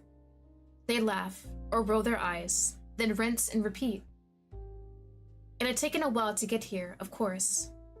When they first met, Edgar was so angry with the world, he took everything as an insult.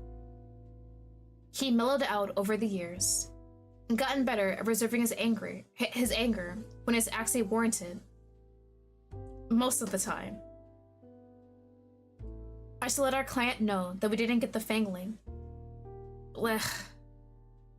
It's annoying, but they don't have any other option.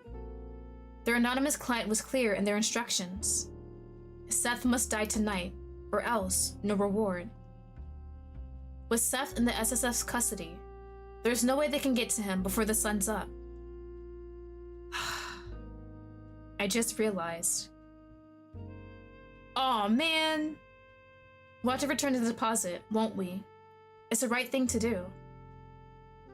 Can we afford to do that? Per your request, we've taken fewer jobs as of late, so we're stretched even thinner than usual. If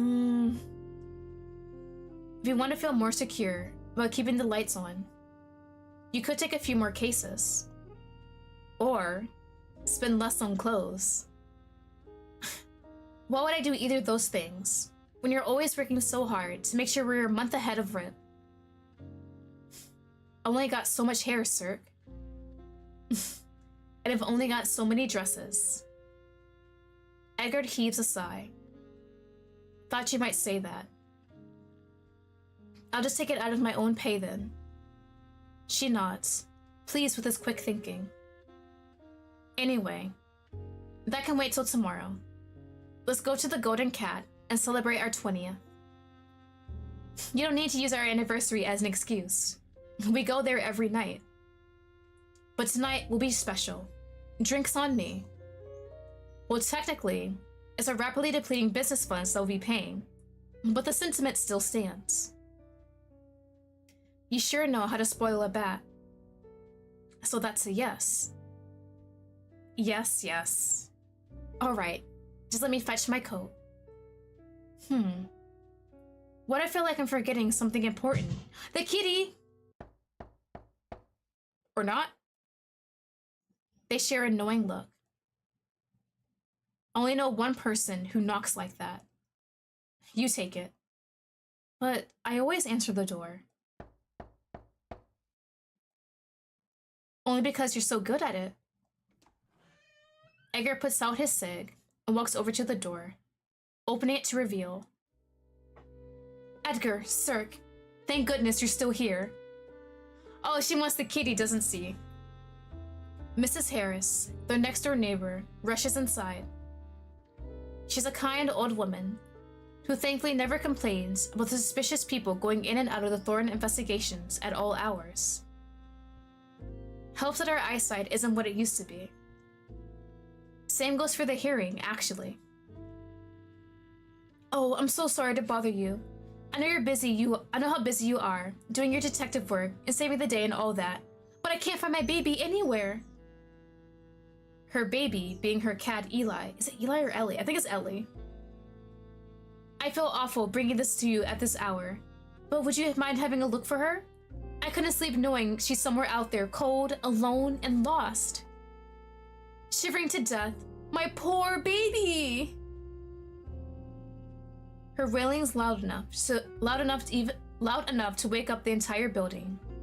Edgar starts to sweat. He doesn't look like he's in the mood to go on a cat hunt. Luckily for him, they won't have to. Good news! We already found her. Her bawling immediately stops. You did? Yes, she's upstairs. She is? Edgar guides Mrs. Harris to the sofa. She sinks into it with relief. Oh, how lucky I am to have the city's finest detectives as my neighbors. It's not that hard to find someone who's hiding inside your own home. Cirque retrieves Ellie from upstairs, hesitantly returning her to her owner. Edgar watches the exchange with amusement. He's been nagging for ages that she should just stroll down the shelter and pick up a cat of her own. Sadly, I lack the confidence to keep something living alive. Oh, thank you, thank you, thank you! Mrs. Harris hugs the cat to her chest. Ellie lets out a not-so-pleased meow. That's like me with my cats. When I hug them and they don't want to be hugged, but they just sit there and take it. You saved my baby again. How can I ever repay you two? It's nothing. We're glad to help you anytime, free of charge. Nonsense. I'll bake you biscuits and bring them over tomorrow. Knowing she wouldn't even be able to eat them. And no good come from having Mrs. Harris lurking around unless it's necessary. Sir tries to tell her. There's really no need. We'd love that. And thank you so much. Seriously? Edgar looks offended. I'm always serious about dessert. Very good, Mr. Thorne. It's important for growing boys to eat plenty. Good joke. The only thing Edgar's growing is his pitiful beard. Edgar rubs his jaw. And for that, you need plenty of calories. Sure. Cirque gently gets Mrs. Harris up out of her chair and guides her to the door. Whole way there, Mrs. Harris rambles about what she's going to bake tomorrow. Cirque almost has to shove her out of the door. When it's finally shut behind her, Cirque turns to glare at Edgar. What? It would be foolish of me to turn away free food. Anyway, with Mrs. Harris gone, there's only one thing left to do. Drinks? Drinks. Alright, another tea break.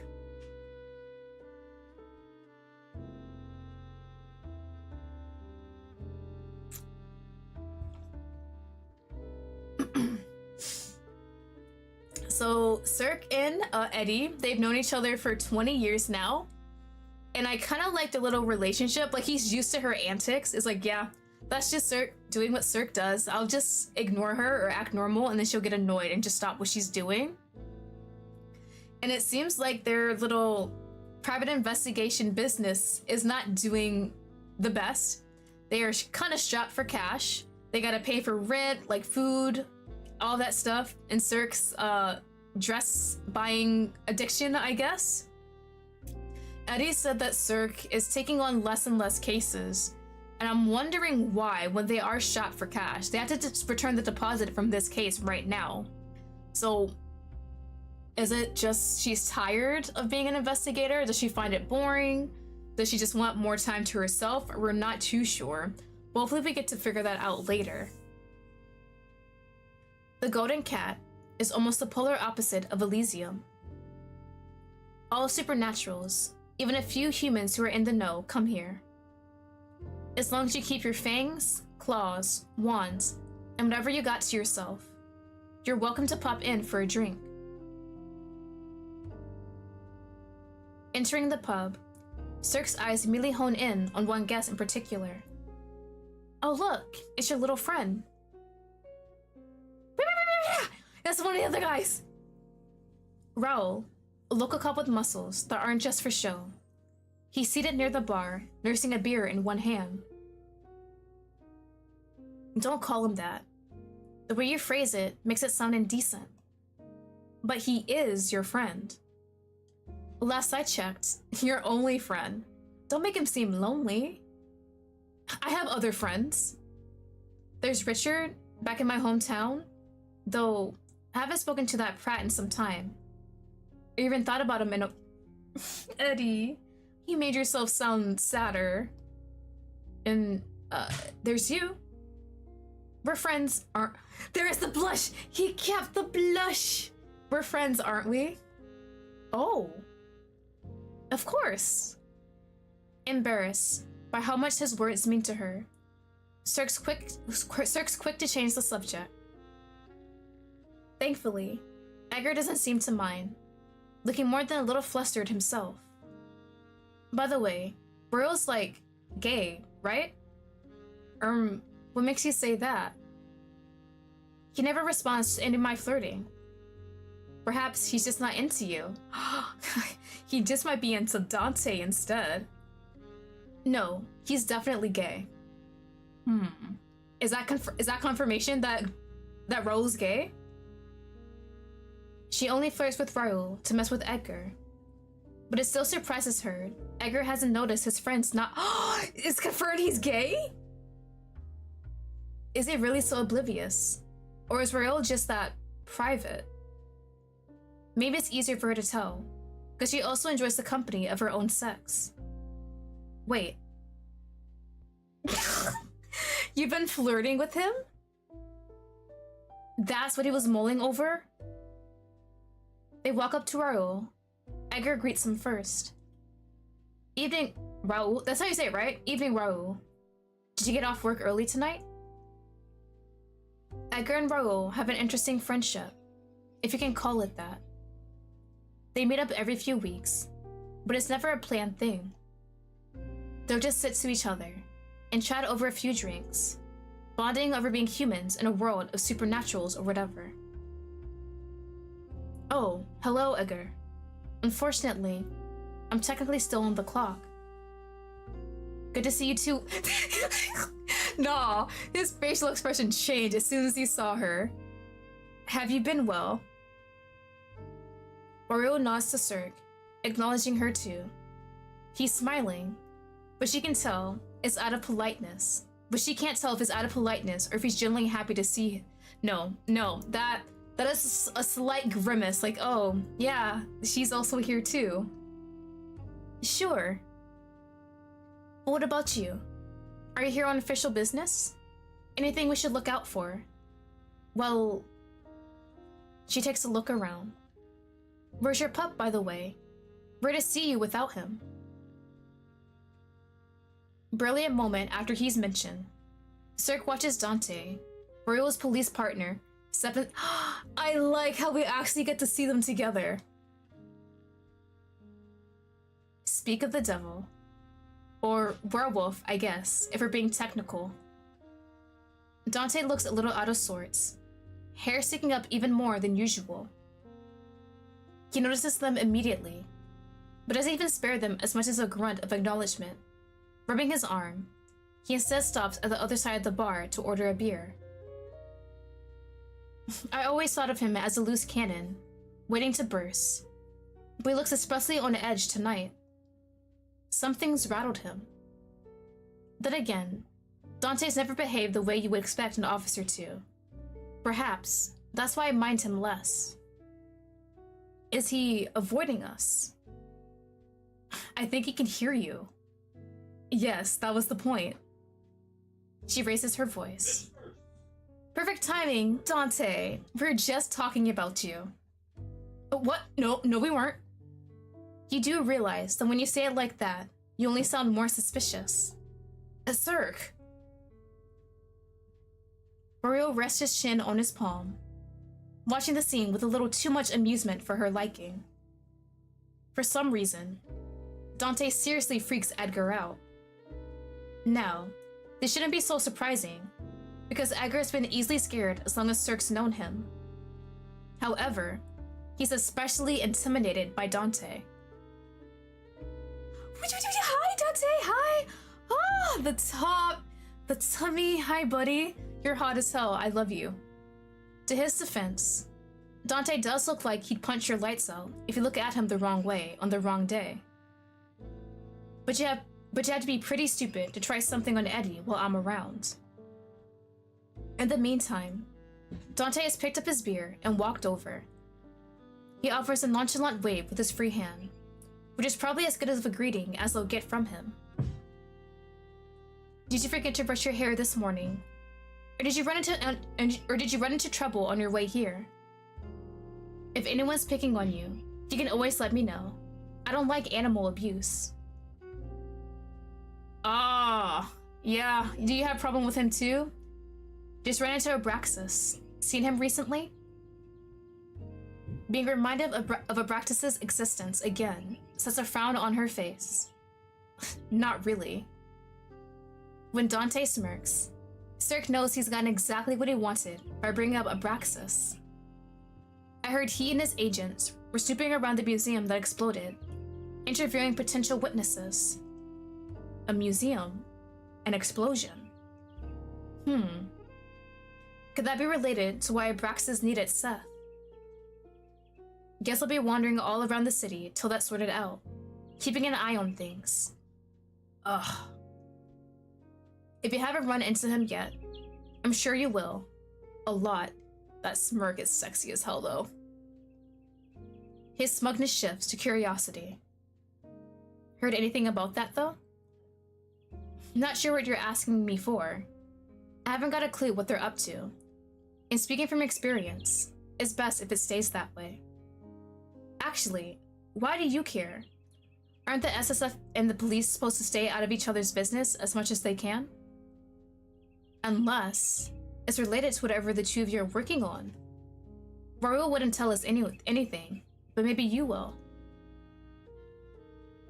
You didn't give me the chance to say anything. As if you would have told me the truth if I did. She could have forced him to. If she really wanted to, she could have used compulsion on either of them right now, and there wouldn't be much they could do about it. Dante's trickier, because he's about as stubborn as one gets, but Raoul's only human. She wouldn't though. Not because she's squeamish about compelling either of them. She's just not curious enough. Still, if Dante will tell her anything, she'll take it. Well? Since you asked so nicely, yes, all of their outfits honestly are really, really good. I really love how they kind of give her that vampire type collar on her outfit, and they gave Dante a collar. We love us some collars on men. Really, Dante? You suck. I knew he'd say something like that. I don't. That's your job. Edgar, itching to get away from Dante, interrupts. Okay, well, you two look busy, and we're in a desperate need of a drink. We'll leave you to it.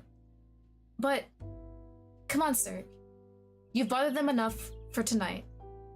How dare you? I'm perfectly lovely and pleasant to be around. Royal waves to Edgar. Good to see you, Edgar. Yeah, cheers. Edgar takes her arm, and she begrudgingly lets him pull her to another corner of the bar. They nab their usual seats close to the bartender.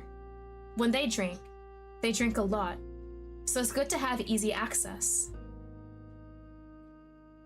In order to maintain some level of dignity, we've agreed to never discuss exactly how much our income goes to the Golden Cat. Yeah, if they go here basically every night and drink as much as they want, it might be best not to see how much money they've given to this bar. The bartender is swift. In a minute, they have their usuals in front of them. Some cocktail for Edgar, and a totally not conspicuous glass of red wine for Cirque. So, when are we going to address the elephant in the room? Edgar sips his cocktail, raising a single brow at Cirque's question. I'm talking about your addiction to sugar. Should be criminal to even call that a drink. It's about 1% alcohol and 109% sugar. Not quite sure those numbers add up. Besides, what right do you have to judge anyone's choice of drink when you order the same thing every night? Why waste money on alcohol when it just spoils the taste of what I really want? I thought alcohol enhanced the taste of blood. Actually, I can't believe I've never asked you that before. She knows exactly why he has an ass, which each year that passes. Edgar grows more and more determined to avoid acknowledging what she really is. Depends on the vamp, but nothing will ever beat drinking it fresh from the tap. And have you started doing that again? She doesn't miss the regret in his eyes before he averts them. Still, she can't help the irritation she feels of what he's insinuating. Not since I ended things with Lazarus. You know that. Right. But you think that's a lie. I didn't say that. Even if I were doing it, I'm not like that Fangling I met tonight. I have self-control. I'm fully capable of making my own decisions. I don't drink from people who don't want me to, and I certainly don't drain people, so you can stop looking at me like I bit your pasty ass. Edgar's face falls in his hands, but his trembling shoulders do little to conceal his laughter. It's not funny. I'm annoyed with you. I know. I'm sorry. Sorry, I'm annoyed? Sorry you said it in the first place. Both? She's grinning now too. Then why the laughter? Why'd you have to call me pasty? You know I've been trying really hard to build a tan. I mean, you're not as pasty as Lazarus. Just get a little bit more color and you're good. You should give up on that. You're only adding to the constellation of freckles on your face. Thought you liked my freckles. I said that? Well, I must have been lying, since I'm currently lying about everything these days. He grimaces. Seems he thought she was going to let that one get swept under the rug. I'm sorry, sir. I didn't mean to accuse you. I know you're not like that. I know you wouldn't. It is hard to forget the shit I've seen. The things I know you're capable of if you weren't held back by your own morals. It always comes back to this, huh? Edgar only likes the Surg who stands up against her own kind and looks out for the weak. Not the Surg who lures strangers into her bed and sucks their blood. I don't know how to tell him that I'm both. So I don't. Nothing's holding me back. Make it sound like I'm forced to do this, but I choose to. It's not an easy choice. She's been like that Fangling. She's been worse. And it was fun. But she doesn't want to know how Edgar will look at her if she confesses that to him. I understand. Except he doesn't. Therein lies the problem. Edgar clears his throat and puts on a smile that trembles at the corners. We're here to celebrate. We should talk about happier things, shouldn't we? Courtesy of decades of practice, the smile she puts on herself is a lot more convincing. Right. Like your girly choice of a drink. We're still on that? Hey, aside from the increased risk of diabetes, I find it cute that you have a sweet tooth. At 44, he's 44. Ooh, we got an older gentleman. Hello. At 44 years old, being described as cute is no longer very flattering, but shh, wait a second. He presses a finger to his lips, then motions to the radio playing on the counter. The news is on. Local authorities have stated a gas leak caused the explosion at Beaumont Museum last night. Beaumont Museum. That's where Dante said the SSF were digging around, right? The museum's doors will remain closed to the public till repairs on the private wing are complete. Blah, blah, blah. Among other news, the body of 23-year-old Jane Stewart was found last night, earlier this month. Miss Stewart was reported missing. My God, has human news always been this boring? It's always been the same thing. Someone was robbed, someone was murdered, someone was kidnapped. At least there's an explosion involved this time.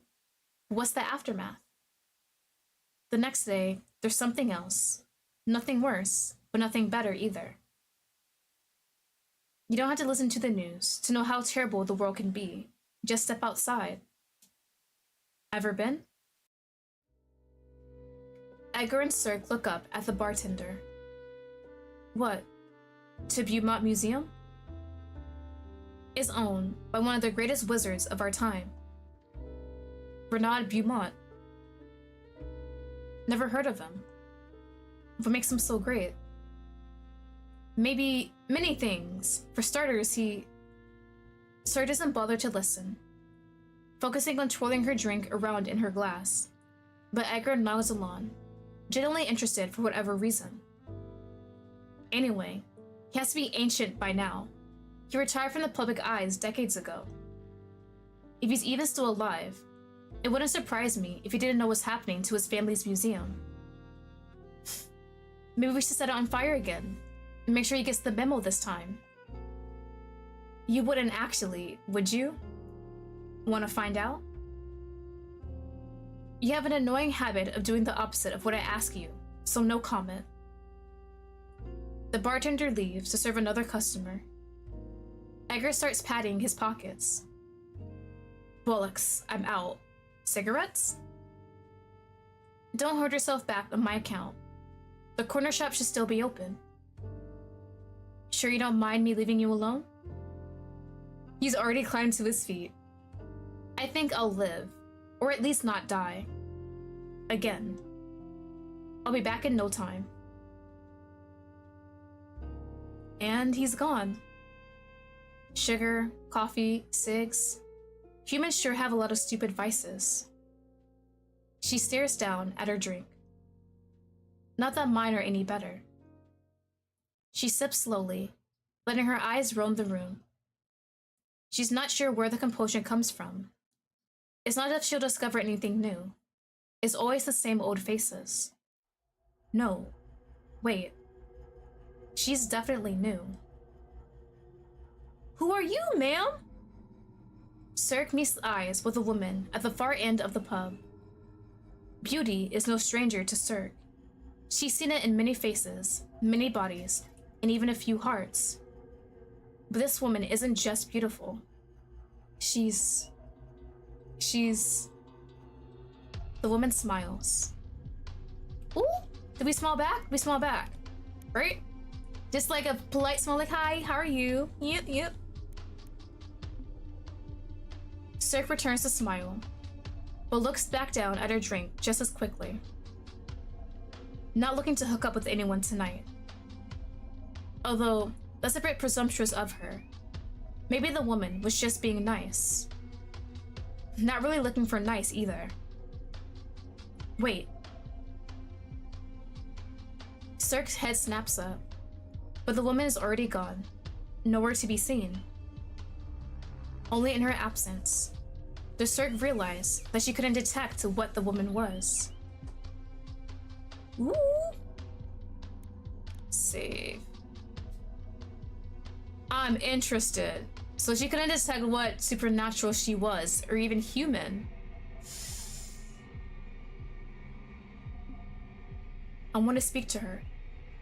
It makes no sense, but I want to see her again. I want to know her. I want succubus, maybe? Her. Not her blood. Not her body. Not her heart. Cirque wants the mystery she offers. It's exactly what she's looking for. A mystery time-consuming, enough to end the perpetual boredom eating away at her. Preoccupied by her thoughts, Cirque barely notices Edgar's return. He slips off his jacket, slides back into his seat, and gestures for another round of drinks from the bartender. What took you so long?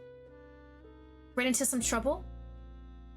Don't be stingy with the details. What kind of trouble? He lights a cig, angling his body towards her. Their knees brush, but neither move away, used to the lack of personal space. Well, why are you blushing, buddy? So, you see... No, never mind. Are you... blushing? My god, you are! Not on purpose. Unfortunately, I don't think it's me having this effect on you, so it must be something else. Edgar twists and squirms in his seat. Or someone else. Was asked. Oh, you were asked out on a date by who? He spits the words out so fast. Cirque must have missed them, if not for her supernatural hearing. You're messing with me. I wish I was. This is stressing me out.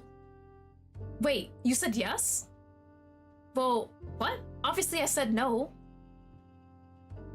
What would be obvious? Was something wrong with her? No, she was pretty and nice and smelled good. Too many details now. Sorry, it's just that she had a nice perfume. You like it, actually. You're only making it weirder. I said no because it never would have worked. She's human. As are you? But I don't live like one. Excuses, excuses. Think about it for a second. I run a supernatural detective agency. How do I explain that to someone outside this business? Not to mention how I'm up all night, asleep most of the day. No sane, normal person would want to be with someone like me. Oh, come on. So if she doesn't fit in your normal schedule, you make time when you're in love. Love? God, I definitely don't have time for that. Not when there's clients to be managed and bills to be paid, and you don't have to work all the time, Eddie. You could take it one night off of drinking to get laid. I mean, do you need to get laid? Shh. What if someone hears you? Oh, he still has the classic little blush at his face. I'm so glad. Despite being 44 years old, man blushes like a schoolgirl. Oh, come on. You're a grown man. You can't possibly still be embarrassed by the word sex. I'm not, but we're in public. Sex, sex, sex, sex. Jesus Christ. Breeding, mating, copulating, fornicating, and what is it you Brits say? Shagging? Cirque's cackling like a madwoman, while Edgar hisses under his breath. Cirque, I am begging you to stop. Edgar looks about ready to explode from embarrassment, anxiously glancing around to make sure no one's heard her. Cirque doesn't have the heart to remind him that they were at a bar for supernaturals. Almost everyone's guaranteed to have overheard. Anyway, wouldn't it be nice to be with someone, even if it's only for the night? We got a CG of him. Look at him. He's so better. Oh my god, I love him. Edgar laughs, shaking his head, more to himself than in response to her words. Somehow, I prefer to be here. Aw, with me? I wouldn't necessarily consider your presence to be an advantage. But yes, I prefer to be with you. Ooh. Hold on, we save. Now take a sip of my tea.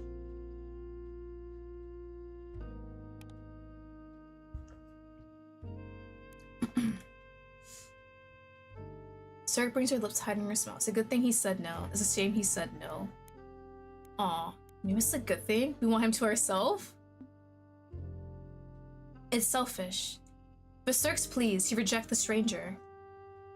I'd be jealous if he suddenly had less time for us. The relationship isn't romantic, so it's not like he'd be cheating on her. But she likes the routine. It's the only stable routine she's ever had, and she doesn't want that to change. Besides, he's got a point. It's not like he could still work with her and lead a normal life. That's just not how it works. Of course, there are people like Raoul and Dante's superior, Orion, who have human families and try to live as normally as possible. But Orion's an anomaly, and with time, vampires like him learn the hard way that rejecting your nature never works in the long run. Edgar is different. He could pack his bags, move cities, and go back to living a normal life whenever he wants. As long as he remains here, though, he'll never be able to pull the wool back over his eyes. Edgar taps out his cig in the nearest ashtray. Enough about that. Did I miss anything around here? Nope. For some reason, It doesn't feel right to mention the mysterious woman. Maybe because she knows how Edgar worries, and she doesn't want him to start. The bartender slides their new drinks toward them. They clink glasses. To 20 years of this hellish profession. And to 20 more. Oh my god, I was gonna say, do not end there. In the end, Edgar has one too many drinks. He leans on Surt the entire walk back to his flat. She stops when they reach his building. He's never invited her upstairs before, and she doubts it'll be any different tonight. Will you make it upstairs on your own? Why wouldn't I? He pushes off her and stumbles up the stairs to his entrance. He almost falls over several times, but by some miracle, he manages to catch the door without breaking any bones. See, I'm in. He hiccups. I'm perfectly fine. Right. See you tomorrow night. He waves her goodbye. She waves back. Good night. She waits until he's safely inside the building. Chances are low he'll die on his way up the lift, so Surt begins to stroll back to her own flat. She walks at a leisurely pace, like the threat of the rising sun won't be upon her any moment now. Like her slow pace might delay the inevitable day.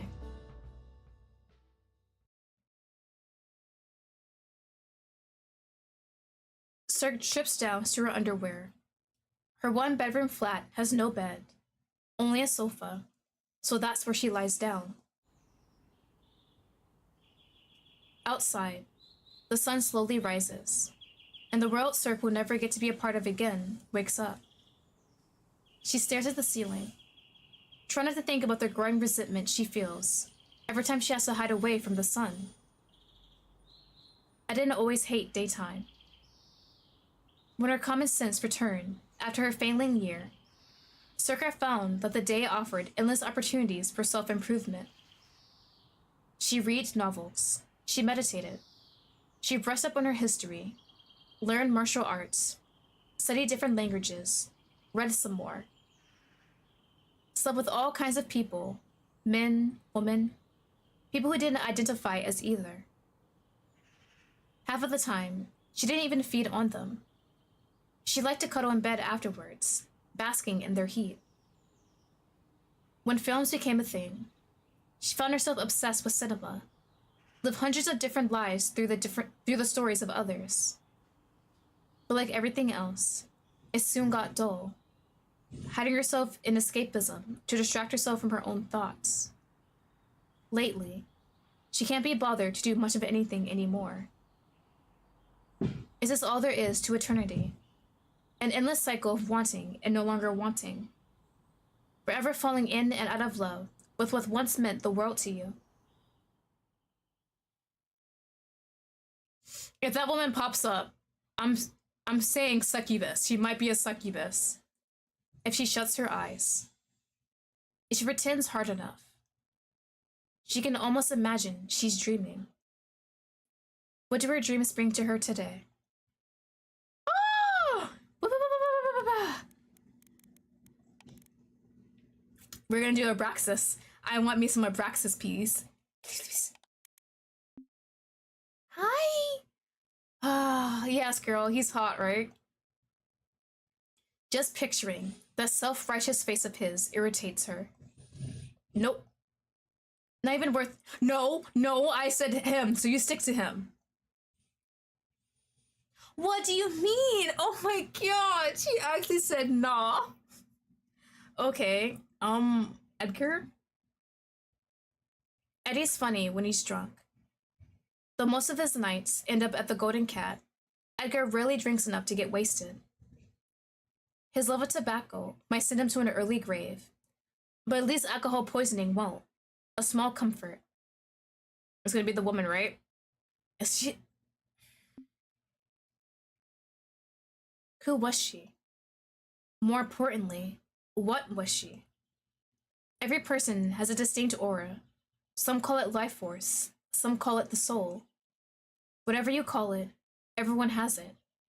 Not everyone can detect it, but Cirque's trained to ensure she never misses it. So the fact that she missed this one, it unsettles her. It unsettles her very much. So she continues to dream. She tries her best to fight against the current of her thoughts, but somehow they always lead back to him. I don't think I need to save. Alright, here. Against her will, Cirque remembers him. Open your eyes. Is this when she first got changed? Look into my eyes. See yourself as you truly are, as you were always meant to be. I'm afraid. For us, fear is a choice. When she opens her eyes and looks into his, she doesn't see herself. She sees him, and only him. Beautiful. He whispers, reverent. I will never make anything as beautiful as you again. But sire, you did not make me. I did. His spindly fingers caress her skin with such tenderness. She foolishly mistakes it for fondness. I delivered you from death. I rendered you invulnerable to the horrors of time. I captured you in the moment you were the most beautiful you ever would be. Beautiful. Forever. She holds the monster stare. My eternal companion, forever.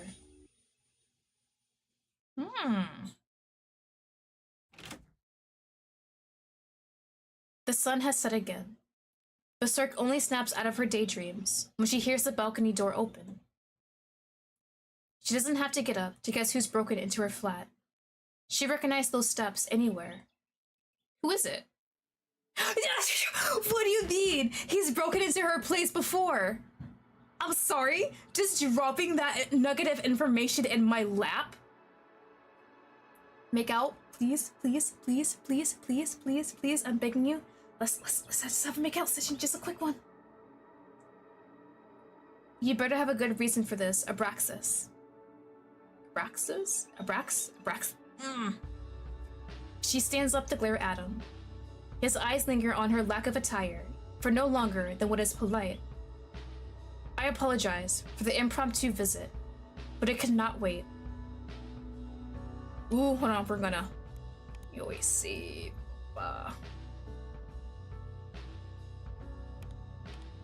Tease him? Taunt him? We'll tease him. Why not remove your own clothes, if it feels unfair? Do not be unreasonable. It is not a matter of what is fair or not, whatever is appropriate. Well, I won't be putting mine on. This is my home, and I'm comfortable like this. It wouldn't be courteous for me to be here while you are... He gestures awkwardly, refusing to look at her again. Unprepared for guest. Exactly why you should remove yours and make it even. He must know she's messing with him. She can tell from that angry furrow he's failing to hide between his brows. But he slips off his jacket anyway, hanging it over the side of the sofa. Satisfied? I mean, you can take off the top and let me see your titties, but I'm good for now. Her eyes linger on the way his shirt stretches across his chest. Yes, girl. Is it intentional that your shirts are always a size too small for you? If you intend to objectify me, I will be putting my jacket back on. Wait, no.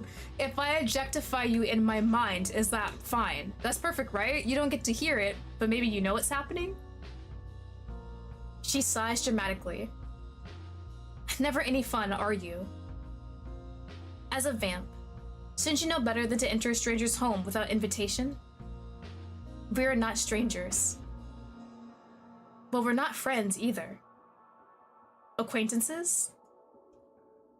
Are you seriously trying to negotiate our level of familiarity?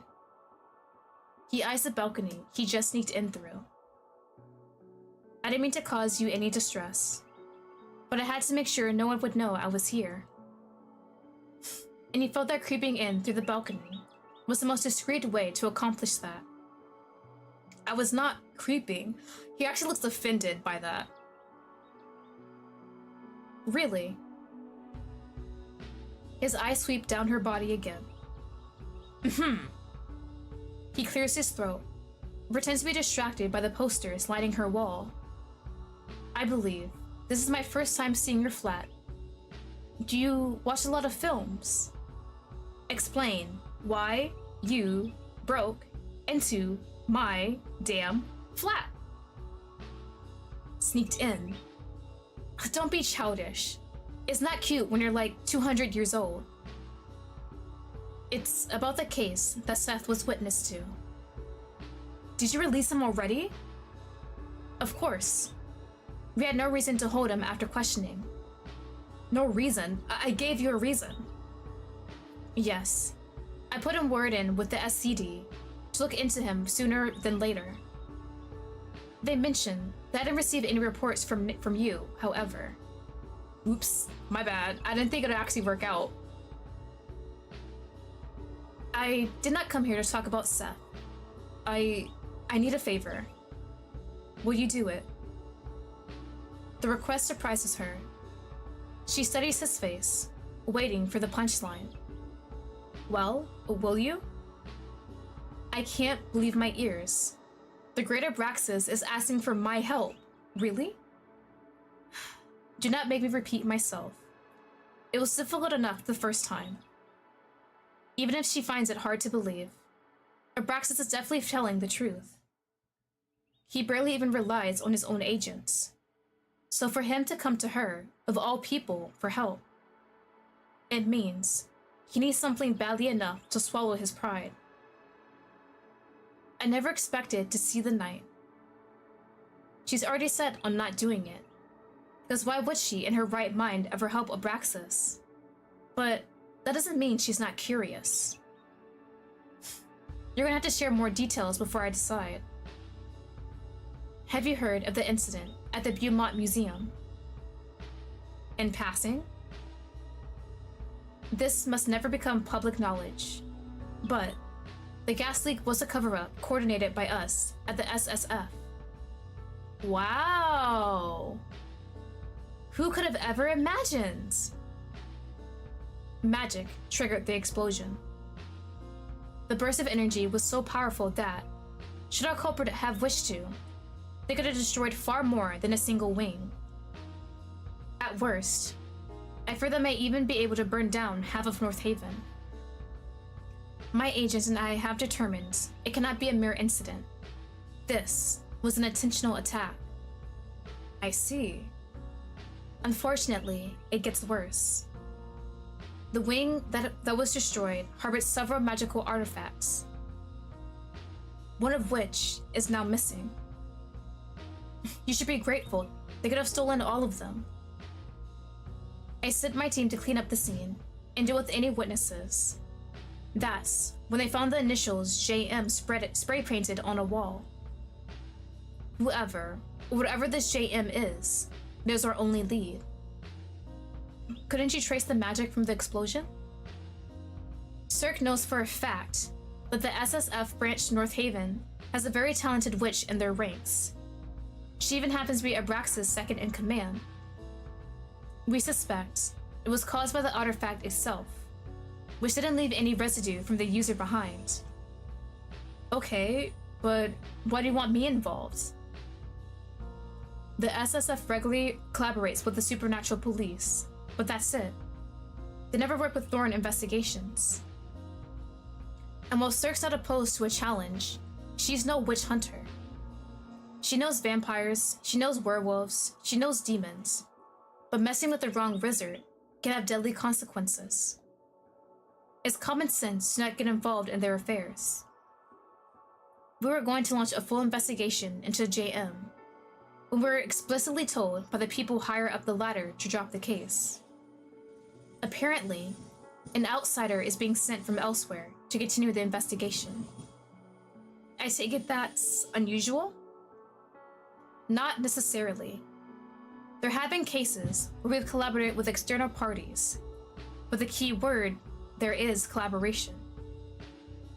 Never in all the time I have worked for the SSF have I been locked out of a case in this manner. Oh, come on. You've lived long enough to know there's a first for everything. I know. Still, I am suspicious of their intentions. I have no real reason to. No actual evidence. Nothing to work but with a presentiment. But I cannot shake the feeling that something is wrong. Ooh, okay. So the organization he's working with does not want them to continue investigating this incident, even though it seems pretty big, especially since the magical artifact has been stolen. So there has to be a reason why. Do you know what the artifact is? Oh, wait, now it's gone. We can see his little itty-bitty ways. And Cirx, hello, ma'am. It wasn't so bad. That's cute. But yeah, hi, buddy. Oh, the veins in his arms. Ah, so good. You said an artifact was stolen. What exactly was it? If I knew, I would have told you. Okay, do you have any other info to give me? I doubt that. I mean it. I know no more beyond the little I've already shared with you. Which is like nothing. It was hidden in plain sight inside Bernard's Beaumont's private collection. We had planned to contact him about it before we were ordered to drop the case. So, all we know is that I can make stuff go boom? Not the exact words I would use, but essentially, yes. Who's to say that power didn't come from the person building the artifact? Abraxas firmly shakes his head, like he's already ruled that option out. There are wizards and witches, capable of doing things our minds cannot imagine. But it will be suicide to release a burst of energy that large without assistance. When magic's involved, nothing's impossible. I suppose. Still, I would say it's too unlikely to be worth consideration. Okay. Oh, I don't need to return. Hold on. Go back. So Seth was the only witness. The only witness who might have seen anything of note, at least. We interviewed all the others, and we learned nothing. Who might have? I thought you brought him in for questioning. We did. However, we were told to drop the case before we could ask him anything worthwhile. Oh my god. So she let him go for no reason. Once again, the SSF proved to be embarrassingly incapable. Not our finest work, I know. Since when did you care? I thought it wasn't any of your business if the laws enforced by our superiors might be unfair to us non-humans. I know what you think of me, Miss Cert, but I am not your enemy. The SSF do what we must to protect supernaturals from humans, and them from us. Sometimes, that means the occasional casualty on our side. Our side, he says. When has he ever been on our side? Anyhow, given the things you get up to in your own time, I do not think you should be judging anyone else. I'll judge whoever I want, whenever I want. I don't kill vamps out of some sense of moral superiority. I kill them because it's fun and it pays the bills. Maybe that makes me a bit of a bitch. So what? I'm not some sanctimonious that I need to pretend my actions are morally justified. Are you really so irredeemable when you only kill the bad ones? Don't paint me as some anti-heroine. All vampires are bad. Even you, especially me. Same goes for humans, werewolves, witches, you name it. We're all equally capable of bad and good. That's why it means something when we choose to do good. Abraxas doesn't look surprised by her speech. He may not know the full extent of what Cirque used to get up to before North Haven, but unlike Edgar, he can surely imagine. This is Cirque on her best behavior. And if you ever had the misfortune of meeting her at her worst, well, good luck. I only target the so-called bad ones because I don't need any more trouble with the law than I already have. Also, if someone's willing to pay to see you dead, not once, but twice, you're probably an asshole anyway. Abraxas shakes his head. He gives up on adding anything to this conversation, returning to the previous subject. Technically, I am not betraying orders. It's not me who's investigating this, after all. It is you. And if you happen to feed some information back to me, that is simply how it goes. Loophole of the century. Cirque folds her arms over her chest. I'll help you, under one condition. Why are you making that face? You haven't even heard what I have to say yet. Fine. State your terms. It's quite simple. If you're so desperate for my help, is he gonna ask him to beg? Beg for it. Please, please, please, please, please, please, beg for it, beg for it, beg for it. No. No. He moves to leave, but she blocks his path. Always so uptight. Let me rethink this. Abraxas just stares, waiting. She takes her time, hemming and hawing, simply for the amusement of keeping him in suspense. Oh, right, I'll do it. His glare softens, only barely, but enough for her to notice. Thank you. Don't thank me, I'm not doing it for you. It just sounds like a compelling case. Far more interesting than anything I've ever worked on lately. Maybe this is what will fish her out of her slump. Keep her running Thorn investigations for another 20 years. You better pay us though, and provide a generous tip. Everyone knows Abraxas sits on a monstrous amount of generational wealth from his previous life. Something she might as well use to her advantage here. That can be arranged. Perfect. Now, give me a moment to get dressed, and I'll get you out of here. There's no need. I have my own way. The balcony again? Absolutely not, Romeo. His eyes shift to the floor, brows drawing together. He's that conflicted about this. Okay. I want to reassure him though. Abraxas, my future husband. I will be his second wife. No, because I clicked it twice by accident. The SSF have no reason to monitor your every move. Even if someone does find out that you came here, surely you're quick-witted enough to think of an excuse on the spot. Yes, you're right. There are plenty of reasons why I might come to see you. Plenty, you say, such as? He rolls his eyes, and any previous hints of vulnerability vanish.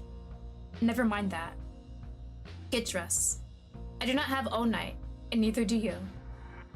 Just for that attitude, I'll make sure to take my sweet time.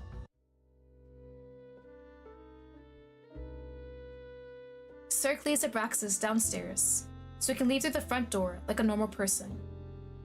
In their office, a freshly shaven Edgar made himself comfortable behind his desk. He's mid-bite on a biscuit when they enter. Why'd he shave though? I liked it! You better grow that shit back. Take that out of your mouth so we can understand. He swallows. Why is he here? Good to see you too, Thorn. Pleasure is all yours, prick. Edgar's nasty glare softens, only slightly, when his eyes shift to Cirque. I repeat, why is he here? And why was he upstairs? And how did he even get in? I've been here for over an hour. The door's been shut the entire time. Did he show up during the day? Did you spend all... Before you let your imagination run to places I don't even want to imagine, how about you shut up and let me talk? Lie because it's funny? We're gonna lie because it's funny.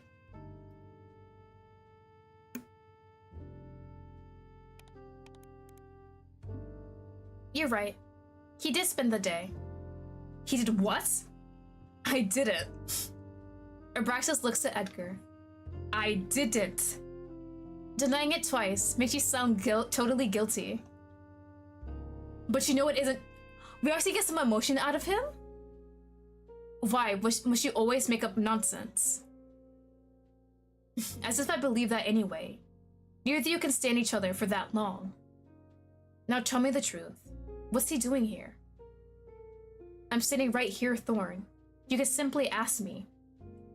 Or I could not. Abraxas sneers. In that case, I shall leave the explaining to your boss. Edgar lifts his plate. You're gonna piss off right now. Have a biscuit before you go, fresh from our neighbor. I can't. Oh, that's right. You can't eat. I can, but the taste is repulsive, and I cannot properly digest it. Meaning I would have to. Abraxas pauses. Ah, you're mocking. Oh, he's perfect. I love him so much, Abraxas. Please stay. Edgar stuffs a cookie in his mouth. Took you long enough. Abraxas focus on Cirque again. Report to me as soon as you find something. You know where to find me. Yes, sir. Edgar lights a cig after Abraxas leaves. She waits for his patience to wear thin. It doesn't take long. So... he wants us to look into something. She explains everything to Edgar. Same as her, he's baffled that Abraxas would ignore a direct order from her superiors. It doesn't make sense. I know. That's why he's interesting. Some measly initials aren't much of a lead, though. JM could be a person, an organization, or a movement. How would we know? Only one way to find out. Let's split up and check in with our contacts around the city to see if they'd heard anything you know which side is yours. Right. Enjoy your biscuits. I'll head out first. She walks up to the window. She's moments away from transforming when Edgar calls out. Cirque? Be careful. Please? And worry about yourself, old man. 20 years ago, I was a boy. Today, I'm an old man. Give it another 10 years, and I'll be dust and cobwebs in your eyes. It's a compliment.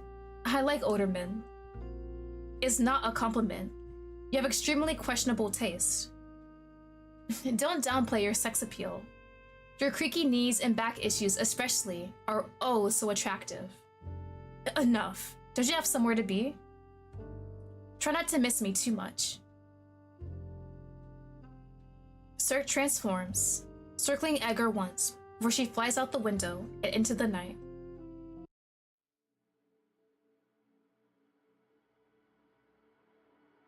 Third Investigations has established a trusted net of resources in North Haven over the past 2 decades. From small business owners to working girls, to regular everyday people oblivious to the supernatural world, you never know who might have the intel you need. But tonight, none of their usuals have anything useful for Cirque. No one's heard of the initials before.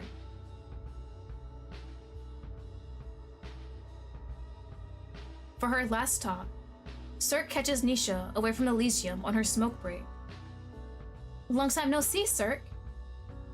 Nisha, Laz's right hand, has secretly worked as an informant for Thorn Investigations for years now. She's a street smart human who enjoys making a little extra on the side. Although, I'm not sure what she needs for it. From what I've heard, Lazarus pays her plenty and more. Then again, given that she's basically running his business for him, there's probably nothing he could pay Nisha that would be enough for the work she does. Anyway, I appreciate that Nisha's a businesswoman. Greed is easy to work with. Heard you stopped by Elysium last night. Paid Laz a quick visit. And you didn't you didn't think to come say hi to me? You have liked that? I'm not gonna lie, it hurt a bit. thought we were friends. Sure, if you say so. But I didn't come here to catch up. Aw, you didn't? Well, what are you here for then? Have you seen the initials JM around lately? Nisha shrugs. No? Is that someone important? Another dead end. Don't even know if it's a who or what yet, but if you hear anything... Nisha tips her imaginary hat to Sir. You'll be the first to know, of course. Thanks. Nisha busts out her cig on the nearest wall. If that's all, I should get back inside. Elysium doesn't run itself. Lazarus still leaving all the work to you. He pulls his weight. Sometimes. Kick him in the balls for me when you see him next. I quite like this job, so I would not be doing that. But you have my respect for your commitment to hating him. It's a lifestyle at this point. Nisha waves her goodbye and disappears inside the abandoned building. Cirque sighs and returns to the streets. Let's see if Edgar had better luck. Probably not. The lights are on when Cirque enters the office. Edgar must have gotten back first. It's not gonna be him, is it? If you're already here, I guess you didn't find anything worthwhile either. She stops at the doorstep. Oh, you can't be serious. 2 break-ins in one night? It's the woman! Let's go! Edgar's nowhere to be seen. Sitting behind his desk is a mysterious woman from last night. Finally, Sir can finally see the woman for what she really is. She's a witch!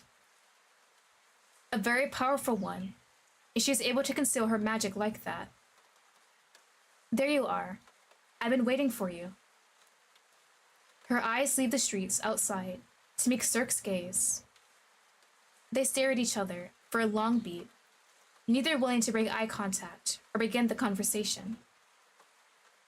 Eventually, the woman smiles, impressed for some reason.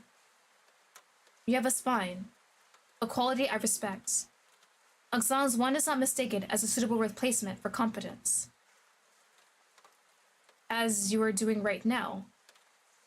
The woman laughs. You have a sense of humor as well. That's good.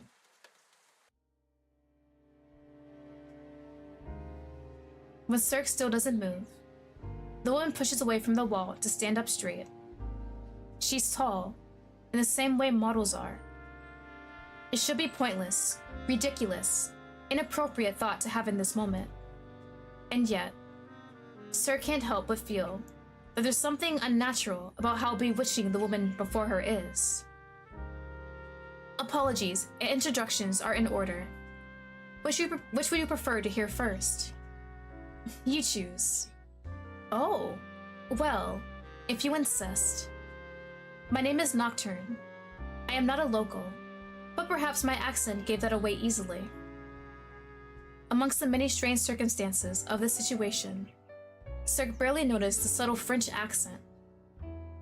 I'm sorry to ambush you like this in your own office, but you're a busy lady. It's not easy to catch you alone. Please do not worry. I truly mean you no harm. Am I expected to just believe that?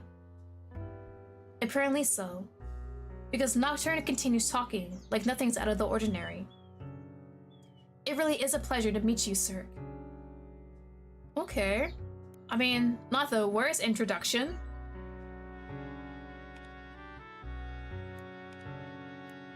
Whatever been told I'm worse, did you believe everything you hear was so terrible things?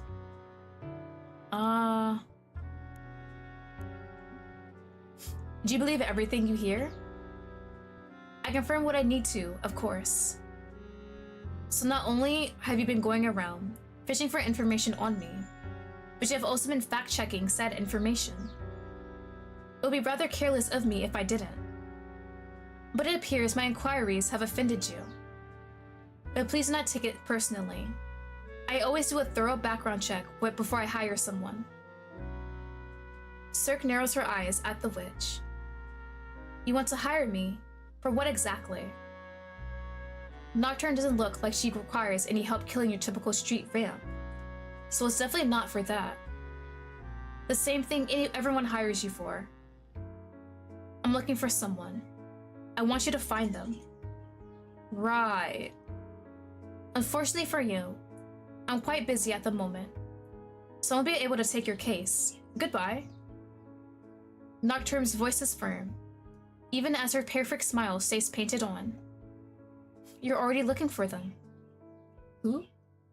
Ah. So, JM is a person. I presume so. The person they're pretending to be, the real JM, was a brilliant young witch. But who knows, when it comes to this imposter? They could be anyone, for all we know. How do you know it's an imposter? Why couldn't it be the real JM? Because she's dead. Nocturne's tone is so detached. Sir can hardly believe this isn't all one big joke. She's dead. Quite dead, yes. I would know. I killed her. Oh! She's dead. And you killed her. Murdered, slew, killed, whichever word you prefer. Assuming that's even true, why would you admit that to a complete stranger? I told you, I've done my research. I know everything I need to know to determine that you're capable of this job. If I do not believe you are capable, I would not be here. I am not a witch who wastes her time on whims. Throughout this conversation, Nocturne's smile has never fallen. Till now. You must understand, it is most important to me that this person is found. I want the best detective possible on the job, and I believe that to be you. So, will you take my case? You will find the imposter and the artifact they've got their thieving little hands on. You'll bring them both to me, and you will not disappoint me. Oh, okay, ma'am, I'm sorry. She smiles again. Money is of no consequence to me, so you will of course be well compensated for your efforts. Huh? For once, Cirque is generally at a loss for words, but Nocturne doesn't seem to mind. I'll take your silence to mean you accept, yes? Is that the end? Did we reach the end of the demo? We reached the end of it! Oh my god! It ends on that? Bro, we just got to know Nocturne. What do you mean? That was actually so good. I like that. Almost 3 hours? Ah! Everyone is so good. What do you mean? Okay. So I like that. So it shows the different love interests. So Cirque's would be over here and Dante's would be here. My god. Okay. I really enjoy Cirque's character. She's kind of just living life, doing what she wants. And she said it before, when she was a Fangling, she did horrible, unimaginable things. And she enjoyed it. And she still does when she thinks about those memories. So I couldn't do like that side of her. She is unapologetic about her love for violence and everything like that. Oh man. Love interests? I feel like Abraxas is my favorite right now. Just the way he's kind of a bit cold, he's straight-laced, he just does what he's told, basically. He follows the rules, he's that type of character. So I think with those kind of characters, doing romance with them is so good. When they just finally get to know you and show their vulnerabilities and melt under your touch. Chef's kiss. I love characters like those so damn much. Alright, that was a demo for Burn the Midnight Oil. That is on Cirque's side. Unfortunately, I do not have time to stream or record a video for Dante's side. So if you are interested, definitely play it yourself or watch other people's playthroughs. There's probably something on YouTube. As always, don't forget I have left links in my comments to the Kickstarter. Definitely check out the Kickstarter if you're able to support it. Definitely do it. The itch.io page, Steam, the Twitter. If you're on the itch.io or Steam page, don't forget to wishlist, comment, what have you. Let the creators know how much you enjoyed it and how much you're looking forward to the game. I really enjoyed this one. I cannot wait. to play Dante's version off stream. So that's it for today's stream. Tomorrow's Tuesday. Wednesday we'll be continuing with Ace Attorney on our case. I am not looking forward to Francisca. She's going to whip the crap out of me. So that's it for today. Hope you guys all enjoyed it, and I'll see you guys all later. Bye bye.